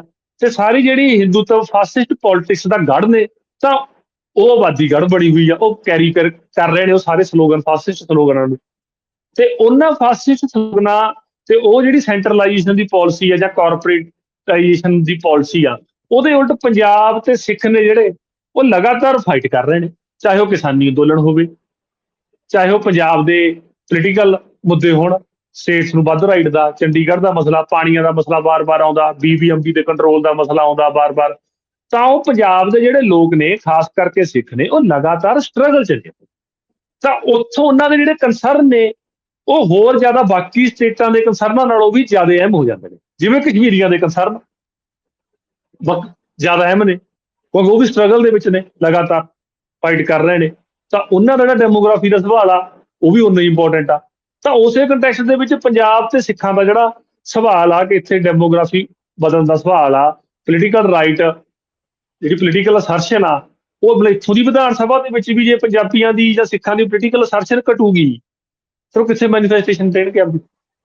ਤਾਂ ਇਹ ਜਿਹੜੇ ਕੰਸਰਨ ਨੇ, ਮਤਲਬ ਇਹ ਜਿਹੜਾ ਸੈਕਸ਼ਨ ਆ, ਸਭ ਤੋਂ ਹਾਸੋ ਦੀ ਗੱਲ ਤਾਂ ਇਹ ਆ ਕਿ ਜਿਹੜਾ ਸੈਕਸ਼ਨ ਪੰਜਾਬ ਦੇ ਵਿੱਚ ਪੰਜਾਬੀਆਂ ਨੂੰ ਜਾਂ ਸਿੱਖਾਂ ਨੂੰ ਸਾਰੇ ਸਿੱਖੀ ਦੇ ਹੀ ਤਰਕ ਕਰਕੇ ਲੈਸਨ ਦੇਣ ਲੱਗ ਜਾਂਦਾ, ਉਹਨਾਂ ਨੂੰ ਸਿੱਖਿਆ ਦੇਣ ਲੱਗ ਜਾਂਦਾ, ਉਹਨਾਂ ਨੂੰ ਭਾਈਵਾਲਤਾ ਦਾ, ਉਹਨਾਂ ਨੂੰ ਬਰਾਬਰੀ ਦਾ ਸਬਕ ਸਿਖਾਉਣ ਲੱਗ ਜਾਂਦਾ, ਉਹੀ ਲੋਕ ਕਸ਼ਮੀਰ ਦੀ ਜਦੋਂ ਡੈਮੋਗ੍ਰਾਫੀ ਦਾ ਸਵਾਲ ਆਉਂਦਾ ਉਦੋਂ ਕਸ਼ਮੀਰੀਆਂ ਦੇ ਹੱਕ 'ਚ ਖੜਦੇ ਨੇ। ਜਦੋਂ ਕਸ਼ਮੀਰ ਦੀ ਮੂਵਮੈਂਟ ਦਾ ਸਵਾਲ ਆਉਂਦਾ, ਕੀ ਕਸ਼ਮੀਰ ਦੇ ਵਿੱਚ ਕੀ ਫੰਡਾਮੈਂਟਲਿਸਟ ਨਹੀਂ ਰਹੇ, ਜਾਂ ਉਹਨਾਂ ਦੀ ਮੂਵਮੈਂਟ ਦੇ ਵਿੱਚ ਇਸਲਾਮਿਕ ਪ੍ਰਭਾਵ ਨਹੀਂ ਹੈਗਾ, ਸਭ ਕੁਛ ਆ। ਤਾਂ ਇਹ ਇੱਕ ਪੰਜਾਬ ਦੇ ਵਿੱਚ ਇਸ ਮੁੱਦੇ ਨੂੰ ਸਿੰਸੀਅਰਲੀ ਐਡਰੈਸ ਕਰਨ ਦੀ ਲੋੜ ਆ। ਹਾਂ, ਜਿਹੜਾ ਮੁੱਦਾ, ਜਿਹੜਾ ਸੈਕਸ਼ਨ ਇਹਨੂੰ ਐਡਰੈਸ ਕਰ ਰਿਹਾ ਗਾ, ਉਹਦੀ ਲਿਮਿਟੇਸ਼ਨ ਆ, ਉਹਨੇ ਇਹਨੂੰ ਨਾਅਰੇ 'ਚ ਫਸਾਤਾ। ਉਹਦੀ ਵੀ ਬਹੁਤ ਕਮਜ਼ੋਰੀਆਂ ਨੇ ਕਿ ਉਹਨੇ ਇਹਨੂੰ ਨਾਅਰੇ 'ਚੋਂ ਕੱਢ ਕੇ ਇਹਨੂੰ ਸਹੀ ਤਰੀਕੇ ਨਾਲ ਲੋਕਾਂ ਦੇ ਸਾਹਮਣੇ ਪੁੱਟ ਕਰਨ ਦੇ ਵਿੱਚ ਫੇਲ ਹੋਇਆ ਹੋਊਗਾ। ਹਾਂ, ਦੂਜਾ ਸੈਕਸ਼ਨ, ਇਸ ਗੱਲੋਂ ਮੈਂ ਉਹਦੀ ਮੌਕਾ ਪ੍ਰਸਤੀ ਕਹੂੰਗਾ, ਉਹਨਾਂ ਨੇ ਸਿਰਫ ਉਹ ਨਾਅਰੇ ਦਾ ਬਹਾਨਾ ਬਣਾਇਆ ਤੇ ਉਹ ਸਾਰੇ ਮੁੱਦੇ ਨੂੰ ਡੀਲ ਕਰ। ਇਹਦਾ ਫਿਰ ਅਸਲ 'ਚ ਕੀ ਤੁਸੀਂ ਇਹਦਾ ਦੇਖਦੇ ਹੋ ਕਿ ਪੋਲੀਟੀਕਲ ਪਾਰਟੀਜ਼, ਪੋਲੀਟੀਕਲ ਧਿਰਾਂ ਕਿਵੇਂ ਇਸ ਮਾਮਲੇ ਨੂੰ ਡੀਲ ਕਰਨ? ਕੀ ਕੋਈ ਇਹਦੇ 'ਚ ਕੋਈ ਇਲੈਕਸ਼ਨ ਮੈਨੀਫੈਸਟੋ ਤਿਆਰ ਕੀਤਾ ਜਾਵੇ ਇਲੈਕਟੋਰਲ ਪਾਰਟੀਆਂ ਵੱਲੋਂ, ਜਾਂ ਫਿਰ ਜਿਹੜੀਆਂ ਧਿਰਾਂ ਏਦਾਂ ਦੀਆਂ ਹੈਗੀਆਂ ਜਿਹੜੇ ਕਿ ਇਲੈਕਟੋਰਲ ਪੋਲਿਟਿਕਸ 'ਚ ਨਹੀਂ ਹੈਗੀਆਂ, ਉੱਦਾਂ ਕੰਮ ਕਰਦੀਆਂ ਨੇ ਅੰਦੋਲਨ ਵਾਲੇ ਫਰੰਟ ਤੇ, ਮੂਵਮੈਂਟ ਵਾਲੇ ਫਰੰਟ ਤੇ, ਉਹ ਕਿਵੇਂ ਇਸ ਤੇ ਡੀਲ ਕਰਨ? ਕੋਈ ਵਾਈਟ ਪੇਪਰ ਲਿਆਉਣ ਦੀ ਜ਼ਰੂਰਤ ਹੈ ਤੇ ਮਤਲਬ ਇਸ ਤੇ ਕੰਮ ਕਿਵੇਂ ਹੋਵੇ ਇਸ ਸਾਰੇ ਇਸ਼ੂ ਤੇ? ਇਹਨੂੰ ਪੋਲੀਟੀਕਲ ਇਹਦੇ ਤੇ ਸਵਾਲ ਕਿਵੇਂ ਜਿਵੇਂ ਪੰਜਾਬ ਦੇ ਐਮਐਲਏ ਨੇ ਸੁਖਪਾਲ ਸਿੰਘ ਖਹਿਰਾ, ਉਹ ਇੱਕ ਵਾਰ-ਵਾਰ ਗੱਲ ਕਰਦੇ ਨੇ ਕਿ ਮੈਂ ਪ੍ਰਾਈਵੇਟ ਬਿੱਲ ਪੇਸ਼ ਕੀਤਾ ਹੋਇਆ ਵਿਧਾਨ ਸਭਾ 'ਚ ਕਿ ਇਸੇ ਸੰਬੰਧ 'ਚ ਲਾਅ ਬਣਾਉਣ ਲਈ। ਹੁਣ ਉਹ ਜੋ ਪ੍ਰਾਈਵੇਟ ਬਿੱਲ ਹੈ, ਉਹ ਪ੍ਰਾਈਵੇਟ ਬਿੱਲ ਨੂੰ ਪਬਲਿਕ ਡਿਬੇਟ 'ਚ ਲਿਆਉਣਾ ਚਾਹੀਦਾ। ਉਹ ਮਤਲਬ ਉਹਦੇ ਵਿੱਚ ਉਹ ਮਚਿਓਰ ਕੀਤਾ ਜਾ ਸਕਦਾ, ਉਹਦੇ 'ਚ ਜੋ ਕਮੀਆਂ ਪੇਸ਼ੀਆਂ ਹੋਣਗੀਆਂ ਉਹ ਵੀ ਦੂਰ ਹੋ ਜਾਣਗੀਆਂ। ਤੇ ਮਤਲਬ ਜਿਹੜਾ ਬੇਸਿਕਲੀ ਇਹ ਜਿਹੜਾ ਤਰੀਕਾ ਹੈਗਾ ਇਹਨੂੰ, ਉਹ ਤਾਂ ਹੈ ਤਾਂ ਰੈਗੂਲੇਸ਼ਨ। ਜਿਵੇਂ ਹਿਮਾਚਲ ਦੇ ਵਿੱਚ ਜਿਹੜਾ ਜ਼ਮੀਨ ਵਾਲਾ, ਹਿਮਾਚਲ ਦੇ ਵਿੱਚ 1972 ਦਾ ਟੀਨੈਂਸੀ ਐਕਟ ਹੈ, ਉਹ ਟੀਨੈਂਸੀ ਐਕਟ ਦਾ 118 ਸੈਕਸ਼ਨ ਹੈ, ਜਿਹਦੇ ਵਿੱਚ ਐਗਰੀਕਲਚਰਿਸਟ ਨੂੰ ਡਿਫਾਈਨ ਕੀਤਾ ਹੋਇਆ ਕਿ ਜੋ ਬੰਦਾ ਹਿਮਾਚਲ ਪ੍ਰਦੇਸ਼ 'ਚ ਜਿਹਦੇ ਕੋਲੇ ਖੇਤੀ ਵਾਲੀ ਜ਼ਮੀਨ ਹੈ ਆਲਰੇਡੀ, ਉਹ ਐਗਰੀਕਲਚਰਿਸਟ ਦੀ, ਫਾਰਮਰ ਦੀ ਡੈਫੀਨੇਸ਼ਨ ਦੇ ਵਿੱਚ ਆਉਂਦਾ, ਉਹੀ ਜ਼ਮੀਨ ਖਰੀਦ ਸਕਦਾ। ਤੇ ਉਹਦੇ ਵਿੱਚ ਉਹਨਾਂ ਨੇ ਜੋ ਹਿਮਾਚਲ ਪ੍ਰਦੇਸ਼ ਦੇ ਪਿੰਡਾਂ 'ਚ ਐਗਰੀਕਲਚਰ ਲੇਬਰਰ ਆ ਜਾਂ ਆਰਟੀਸ਼ਨ ਆ, ਉਹਨੂੰ ਐਗਜ਼ੈਂਪਟ ਕੀਤਾ ਹੋਇਆ ਉਹਦੇ ਸੈਕਸ਼ਨ ਦੇ ਮੁਤਾਬਕ, ਠੀਕ ਆ। ਤਾਂ ਉਹਨਾਂ ਨੇ ਰੈਗੂਲੇਟ ਕੀਤਾ ਹੋਇਆ ਇੱਕ ਤਰੀਕੇ ਦਾ ਕਿ ਇੱਥੋਂ ਦੀ ਜਿਹੜੀ ਜ਼ਮੀਨ ਅੰਨ੍ਹੇਵਾਹ ਕੋਈ ਜ਼ਮੀਨ ਦੇ ਖਰੀਦ ਸਕੇ ਆ ਕੇ ਇੱਥੇ, ਤਾਂ ਉਹਨੂੰ ਇਨਵਾਇਰਮੈਂਟ ਦੇ ਐਂਗਲ ਤੋਂ ਵੀ ਹਿਮਾਚਲ ਲਈ ਜ਼ਰੂਰੀ ਆ ਉਹ ਕਿ ਸੈਂਸਿਟਿਵ ਇਲਾਕਾ ਗਾ ਇਨਵਾਇਰਮੈਂਟ ਦੇ। ਜੇ ਜ਼ਿਆਦਾ ਉੱਥੇ ਪ੍ਰਵਾਸ ਹੋਊਗਾ, ਬੇਵਜ੍ਹਾ ਆਬਾਦੀ ਆਊਗੀ, ਤਾਂ ਉਹਦਾ ਵੀ ਨੈਗੇਟਿਵ ਅਸਰ ਆ। ਤਾਂ ਉਸੇ ਤਰੀਕੇ ਦਾ ਸ਼ਡਿਊਲਡ ਟਰਾਈਬਸ ਨੂੰ ਇੰਡੀਅਨ ਕੌਂਸਟੀਟਿਊਸ਼ਨ ਦੇ ਵਿੱਚ 6th ਸ਼ਡਿਊਲ ਦੇ ਵਿੱਚ ਟਰਾਈਬਲ ਏਰੀਆ ਨੂੰ ਸ਼ਡਿਊਲਡ ਏਰੀਆ ਡਿਕਲੇਅਰ ਕਰਕੇ ਉਹਨੂੰ ਪ੍ਰੋਟੈਕਟ ਕੀਤਾ ਹੋਇਆ। ਉਹਦੇ 'ਚ ਸਾਫ਼ ਆ ਕਿ ਉੱਥੋਂ ਦੇ ਕਲਚਰ ਨੂੰ, ਉੱਥੋਂ ਦੀ ਭਾਸ਼ਾ ਨੂੰ ਪ੍ਰੋਟੈਕਸ਼ਨ ਦਾ ਮਤਲਬ ਕੌਂਸਟੀਟਿਊਸ਼ਨ ਆ ਇੱਕ ਕਮਿਊਨਿਟੀਆਂ ਨੂੰ ਉਹਨਾਂ ਦੇ ਕਲਚਰ, ਉਹਨਾਂ ਦੀ ਭਾਸ਼ਾ ਨੂੰ, ਉਹਨਾਂ ਦੀ ਜ਼ਮੀਨ ਨੂੰ ਪ੍ਰੋਟੈਕਟ ਕਰਨ ਦੀ ਪ੍ਰੋਵੀਜ਼ਨ ਹੈਗੀ ਹੈ ਕੌਂਸਟੀਟਿਊਸ਼ਨ ਦੇ ਵਿੱਚ। ਮਤਲਬ ਇੰਡੀਆ ਦਾ ਕੌਂਸਟੀਟਿਊਸ਼ਨ ਆ ਉਹ ਇਹ ਗੱਲ ਰਿਕੋਗਨਾਈਜ਼ ਕਰਦਾ ਗਾ ਕਿ ਇੱਥੇ ਅਲੱਗ-ਅਲੱਗ ਕਲਚਰ ਦੇ, ਅਲੱਗ-ਅਲੱਗ ਭਾਸ਼ਾ ਦੇ, ਅਲੱਗ-ਅਲੱਗ ਸੱਭਿਆਚਾਰਕ ਲੋਕ ਰਹਿੰਦੇ ਨੇ, ਤਾਂ ਉਹਨਾਂ ਨੂੰ ਆਪਦੇ ਸੱਭਿਆਚਾਰ ਨੂੰ ਪ੍ਰੋਟੈਕਟ ਕਰਨ ਦੀ ਲਾਅ ਬਣਾਉਣ ਦੀ ਜ਼ਰੂਰਤ ਆ। ਤਾਂ ਇਹੋ ਜਿਹੀਆਂ ਜਿਹੜੀਆਂ ਪ੍ਰੋਟੈਕਸ਼ਨਸ ਨੇ ਉਹ ਪਰਮਿਟ ਸਿਸਟਮ ਦੇ ਰਾਹੀਂ ਨਾਰਥ ਈਸਟ ਇੰਡੀਆ ਦੇ ਵਿੱਚ ਵੀ ਕਿ ਪਰਮਿਟ ਲੈਣਾ ਪਊਗਾ, ਜੇ ਕਿਸੇ ਨੇ ਨਾਗਾਲੈਂਡ, ਅਸਾਮ, ਮਣੀਪੁਰ ਉੱਥੋਂ ਦੇ ਇਲਾਕਿਆਂ 'ਚ ਜਾਣਾ। ਈਵਨ ਮੱਧਿਆ ਪ੍ਰਦੇਸ਼ ਤੇ ਗੁਜਰਾਤ ਦੇ ਵਿੱਚ ਵੀ ਪ੍ਰੋਟੈਕਸ਼ਨਸ ਨੇ, ਜਿਹੜੀਆਂ ਸਭ ਤੋਂ ਜ਼ਿਆਦਾ ਡਿਵੈਲਪਡ ਸਟੇਟਾਂ ਨੇ, ਇੰਡਸਟਰੀਅਲਾਈਜ਼ ਸਟੇਟਾਂ ਨੇ, ਜਿਨ੍ਹਾਂ ਦੀ ਪੋਲੀਟੀਕਲ ਸੇ ਵੀ ਇੰਡੀਅਨ ਸਾਰੇ ਪੋਲੀਟੀਕਲ ਸਿਸਟਮ ਦੇ ਵਿੱਚ ਸਭ ਤੋਂ ਜ਼ਿਆਦਾ ਆ, ਉਹਨਾਂ ਕੋਲੇ ਵੀ ਪ੍ਰੋਟੈਕਸ਼ਨਸ ਨੇ। ਤੇ 371 ਦਾ ਸਬ ਕਲੌਜ਼ ਆ, 371 ਮੈਂ ਅੱਗੇ ਸਬ ਕਲੌਜ਼ ਨਹੀਂ ਮੇਰੇ ਦਿਮਾਗ 'ਚ, 371 ਦੇ ਕਈ ਸਬ ਕਲੌਜ਼ ਨੇ, 371 ਏ ਬੀ ਸੀ, ਤਾਂ ਉਹਦੇ 'ਚ 371 ਈ ਆ ਸ਼ਾਇਦ, ਉਹ ਗੁਜਰਾਤ ਤੇ ਮਹਾਰਾਸ਼ਟਰ ਦੇ ਲਈ ਸਪੈਸ਼ਲ ਪ੍ਰੋਵੀਜ਼ਨ। ਤੇ ਇਦਾਂ ਹੀ ਆਂਧਰਾ ਤੇ ਤੇਲੰਗਾਨਾ ਦੇ ਵਿੱਚ ਜੌਬਸ ਦੀ ਪ੍ਰੋਟੈਕਸ਼ਨ ਦਿੱਤੀ ਹੋਈ ਆ ਲੋਕਲਸ ਨੂੰ। ਉਹ ਪ੍ਰੋਟੈਕਸ਼ਨ ਦਾ ਤਰੀਕਾ ਉਹਨਾਂ ਨੇ ਦਿੱਤਾ ਹੋਇਆ ਕਿ ਉਹਨਾਂ ਨੂੰ ਪ੍ਰੋਵੀਜ਼ਨ ਦਿੱਤੀ ਹੋਈ ਆ, ਉਹ ਵੀ 371 ਦੇ ਅੰਦਰ ਆ। ਉਹਦੇ ਵਿੱਚ ਵੀ ਪ੍ਰੋਵੀਜ਼ਨ ਕੀ ਦਿੱਤੀ ਹੋਈ ਆ ਕਿ ਆਂਧਰਾ ਤੇ ਤੇਲੰਗਾਨਾ ਵਾਲੇ ਆਪਣੇ ਖਿੱਤਿਆਂ ਨੂੰ ਡਿਫਾਈਨ ਕਰ ਸਕਦੇ ਨੇ, ਕੈਟੇਗਰੀਆਂ ਬਣਾ ਸਕਦੇ ਨੇ ਕਿ ਸਾਡੇ ਫਲਾਨਾ ਫਲਾਨਾ ਰੀਜਨ ਨੂੰ ਅਸੀਂ ਰਿਜ਼ਰਵੇਸ਼ਨ ਦੇਣੀ ਹੈ। ਤਾਂ ਉਸੇ ਤਰੀਕੇ ਦੇ ਸਿਸਟਮ ਪੰਜਾਬ 'ਚ ਵੀ ਬਣ ਸਕਦਾ ਕਿ ਮਾਲਵਾ, ਮਾਝਾ, ਪੁਆਧ ਇਹ ਖਿੱਤੇ ਨੇ, ਤਾਂ ਇਹਨਾਂ ਨੂੰ ਰਿਪਰਜੈਂਟੇਸ਼ਨ ਦੇ ਹਵਾਲੇ ਨਾਲ ਕਿ ਰਿਜ਼ਰਵ ਸੀਟਾਂ ਗਵਰਨਮੈਂਟ ਜੌਬਸ ਦੇ ਵਿੱਚ ਸੀਟਾਂ ਰਿਜ਼ਰਵ ਕਰਨ ਦੇ ਹਵਾਲੇ ਨਾਲ ਤੇ ਔਰ ਮਤਲਬ ਪ੍ਰੋਟੈਕਸ਼ਨ ਦਿੱਤੀ ਜਾ ਸਕਦੀ ਆ। ਤੇ ਉਹ ਤੋਂ ਬਿਨਾਂ 10th ਤੇ +2 ਪੰਜਾਬੀ ਕੀਤੀ ਹੋਣੀ ਚਾਹੀਦੀ ਆ। ਇਸ ਤਰੀਕੇ ਦੀਆਂ ਰੀਜਨੇਬਲ ਜਿਹੜੀਆਂ ਰੈਸਟ੍ਰਿਕਸ਼ਨਸ ਨੇ, ਜਿਹੜੀਆਂ ਕਨਸਟੀਟਿਊਸ਼ਨ ਨੂੰ ਜਿਹੜੀਆਂ ਰੀਜਨੇਬਲ ਰੈਸਟ੍ਰਿਕਸ਼ਨਸ ਨੂੰ ਅਲਾਉ ਕਰਦਾ, ਤੇ ਉਹ ਬਹੁਤ ਸਾਰੇ ਮਤਲਬ ਲੀਗਲ ਪੁਆਇੰਟ ਆਫ ਵਿਊ ਤੋਂ ਕਨਸਟੀਟਿਊਸ਼ਨਲ ਜਿਹੜੇ ਮੈਥਡਸ ਨੇ ਬਹੁਤ ਜ਼ਿਆਦਾ ਅਵੇਲੇਬਲ ਨੇ ਵਿਦਨ ਇੰਡੀਅਨ ਕਨਸਟੀਟਿਊਸ਼ਨ ਦੇ ਫਰੇਮਵਰਕ ਦੇ ਵਿੱਚ ਵੀ। ਤਾਂ ਮਤਲਬ ਇਹ ਤੁਹਾਨੂੰ ਕੋਈ ਜਿਹੜੀ ਡਿਮਾਂਡ ਆ, ਇਹ ਕੋਈ ਕਨਸਟੀਟਿਊਸ਼ਨ ਤੋਂ ਬਾਹਰ ਦੀ ਡਿਮਾਂਡ ਨਹੀਂ ਹੈਗੀ ਅਜੇ ਤੱਕ, ਜੋ ਲੋਕ ਕਰ ਰਹੇ ਨੇ। ਤੁਹਾਨੂੰ ਕੀ ਲੱਗਦਾ ਗਾ ਇਸ ਸਾਰੇ ਮੁੱਦੇ ਦਾ ਬਣੂਗਾ ਕੀ? ਕਿਉਂਕਿ ਇਹਦੇ 'ਚ ਸਭ ਤੋਂ ਸੋਸਾਇਟੀ ਦਾ ਸਭ ਤੋਂ ਰਿਐਕਸ਼ਨਰੀ ਹਿੱਸਾ ਹੁੰਦਾ ਗਾ, ਜਿਹੜਾ ਕਿ ਜੇ ਮੈਂ ਉਸ 'ਚ ਕਹਿਣਾ ਹੋਵੇ, ਪਿੰਡ ਵਾਲੀ ਲੈਂਗੁਏਜ 'ਚ ਕਹਿਣਾ ਹੋਵੇ, ਜਿਹਨੇ ਲਾਲਾ ਲਾਲਾ ਕਰਾਣੀ ਹੁੰਦੀ ਹੈ, ਉਹ ਜਿਹੜਾ ਸਭ ਤੋਂ ਰਿਐਕਸ਼ਨਰੀ ਹਿੱਸਾ ਹੈਗਾ, ਉਹੀ ਫੇਸਬੁੱਕ ਤੇ ਰੀਲ ਬਣਾਉਣ ਤੱਕ ਜਾਂ ਫਿਰ ਇਹਨੂੰ ਇਸ ਇਸ਼ੂ ਨੂੰ ਅੱਗੇ ਧੱਕੇ ਲੈ ਕੇ ਜਾ ਰਿਹਾ। ਉਹਦੇ ਕੋਲ ਉਸ ਕਿਸਮ ਦੀ, ਜਿਵੇਂ ਤੁਸੀਂ ਫਰੇਮਿੰਗ ਕੀਤੀ ਹੈਗੀ ਆ ਸਾਰੀ ਗੱਲ ਦੀ, ਉਸ ਕਿਸਮ ਦੀ ਫਰੇਮਿੰਗ ਨਹੀਂ ਹੈ। ਫਿਰ ਇਸ ਹਿਸਾਬ ਨਾਲ ਬਣੂਗਾ ਕੀ ਇਸ ਪੂਰੇ ਚੀਜ਼ ਦਾ, ਪੂਰੇ ਇਸ਼ੂ ਦਾ ਬਣੂਗਾ ਕੀ? ਨਹੀਂ ਕੁਛ ਹਿੱਸਾ ਜਿਹੜਾ ਮਤਲਬ ਕਿ ਜਿਹਦੀ ਕਪੈਸਿਟੀ ਹੈਗੀ ਆ, ਮਤਲਬ ਚਾਹੇ ਉਹ ਸਿੱਖ ਜਥੇਬੰਦੀਆਂ ਨੇ,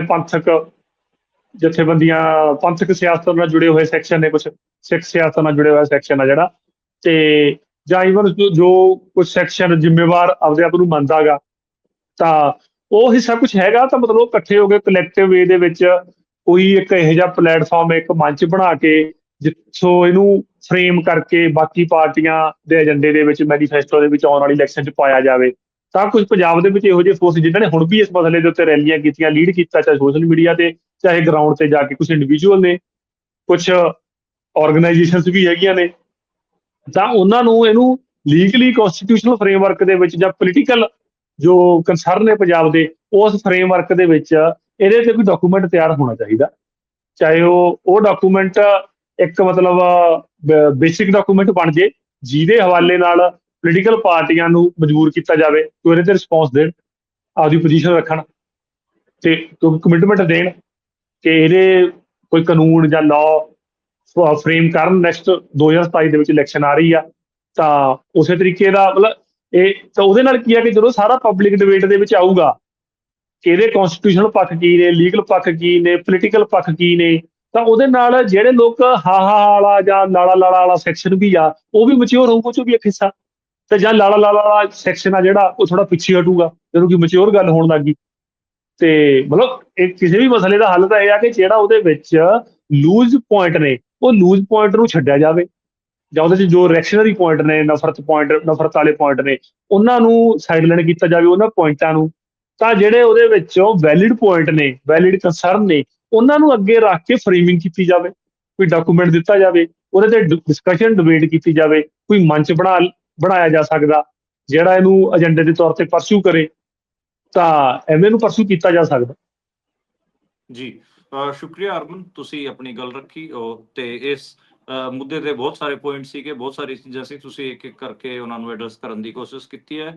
ਤਾਂ ਦੋਸਤੋ, ਜਿਹੜਾ ਨਫ਼ਰਤ ਵਾਲਾ ਪੱਖ ਹੈ ਉਹਨੂੰ ਛੱਡ ਕੇ ਜਿਹੜੇ ਡੀਪ ਰੂਟਿਡ ਕੰਸਰਨ ਨੇ ਉਹਨਾਂ ਬਾਰੇ ਸੋਚਣ ਦੀ ਲੋੜ ਹੈ ਕਿ ਕਿਵੇਂ ਇਸ ਇਸ਼ੂ ਨੂੰ ਪੈਨ ਪੰਜਾਬ ਇਹਨੂੰ ਇੱਕ ਇਸ਼ੂ ਦੇ ਤੌਰ ਤੇ ਸਥਾਪਿਤ ਕੀਤਾ ਜਾ ਸਕਦਾ ਗਾ। ਪੋਲੀਟੀਕਲ ਪਾਰਟੀਆਂ ਨੂੰ ਇਹਦੇ ਉੱਤੇ ਇੱਕ ਸਟੈਂਡ ਲੈਣ ਲਈ ਮਜਬੂਰ ਕੀਤਾ ਜਾ ਸਕਦਾ ਗਾ, ਅਤੇ ਜਿਹੜੇ ਹੋਰ ਬਾਕੀ ਦੇ ਪੋਲੀਟੀਕਲ ਧੜੇ ਨੇ ਉਹ ਕਿਵੇਂ ਇਸ ਤੇ ਕੰਮ ਕਰ ਸਕਦੇ ਨੇ, ਕਿਵੇਂ ਇੱਕ ਵਾਈਟ ਪੇਪਰ ਲੈ ਕੇ ਆਇਆ ਜਾ ਸਕਦਾ ਗਾ ਜਿਸ ਤੇ ਗੱਲ ਕਰਕੇ ਸਾਰੇ ਪੰਜਾਬ 'ਚ ਇਸ ਨੂੰ ਫੈਲਾਇਆ ਜਾਵੇ। ਕੰਸਰਨ ਦੇਖੋ, ਜਿਵੇਂ ਹਿਮਾਚਲ ਦੇ ਲੋਕਾਂ ਦੇ ਰਹੇ ਹੋਣਗੇ ਕਿਸੇ ਟਾਈਮ, ਜਾਂ ਫਿਰ ਕਸ਼ਮੀਰੀ ਜਾਂ ਫਿਰ ਗੁਜਰਾਤੀ ਹੋਰ ਵੀ ਲੋਕਾਂ ਦੇ ਜਿਨ੍ਹਾਂ ਨੇ ਕੁਝ ਸੈਟ ਨੋਰਮਸ ਬਣਾ ਰੱਖੇ ਨੇ, ਉਸ ਕਿਸਮ ਦੇ ਕੰਸਰਨਸ ਮੈਨੂੰ ਲੱਗਦਾ ਗਾ ਕਿ ਪੰਜਾਬੀਆਂ ਦੇ ਵੀ ਨੇ, ਤੇ ਪੰਜਾਬੀ ਵੀ ਚਾਹੁੰਦੇ ਨੇ ਕਿ ਇੱਥੇ ਅੰਨਾ ਪ੍ਰਵਾਸ ਨਾ ਹੋਵੇ, ਇਸ ਕਿਸਮ ਦਾ ਪ੍ਰਵਾਸ ਨਾ ਹੋਵੇ ਜਿਹੜਾ ਕਿ ਪੰਜਾਬ ਦੇ ਪੋਲੀਟੀਕਲ ਸਿਨੈਰੀਓ ਨੂੰ, ਪੰਜਾਬ ਦੀ ਡੈਮੋਗ੍ਰਾਫੀ ਨੂੰ, ਪੰਜਾਬ ਦੀ ਜ਼ਮੀਨ ਤੇ ਕਬਜ਼ੇ ਕਰਨ ਦੀ ਨਿਗਾਹ ਤੋਂ ਪ੍ਰਵਾਸ ਕਿਸੇ ਵੀ ਕਿਸਮ ਦਾ ਨਾ ਹੋਵੇ। ਇਹ ਸਾਰੇ ਕੰਸਰਨਸ ਨੇ, ਤੇ ਇਹਨਾਂ ਨੂੰ ਕਿਤੇ ਨਾ ਕਿਤੇ ਮੈਚੁਰਿਟੀ ਵੱਲ ਵਧਾਉਣ ਦੀ ਲੋੜ ਹੈ। ਸ਼ੁਕਰੀਆ ਅਰਮਨ, ਕੋਸ਼ਿਸ਼ ਕਰਦੇ ਹਾਂ ਕਿ ਸਾਡੇ ਜਿਹੜੇ ਸ਼ੁਕਰੀਆ ਜੀ। ਸਰੋਤੇ ਨੇ ਉਹਨਾਂ ਨੂੰ ਸਮਝ ਆਇਆ ਹੋਊਗਾ ਕਿ ਇਹ ਇਸ਼ੂ ਕੀ ਹੈ, ਕਿਵੇਂ ਇਸ ਪੂਰੇ ਇਸ਼ੂ 'ਚ ਆਪਾਂ ਨੂੰ ਨਫ਼ਰਤ ਛੱਡ ਕੇ ਇਹਦੇ ਡੀਪ ਰੂਟਡ ਜਿਹੜੇ ਕੰਸਰਨ ਨੇ ਪੰਜਾਬੀਆਂ ਦੇ, ਉਹਨਾਂ ਵੱਲ ਧਿਆਨ ਦੇਣ ਦੀ ਲੋੜ ਹੈ। ਸ਼ੁਕਰੀਆ। ਸ਼ੁਕਰੀਆ।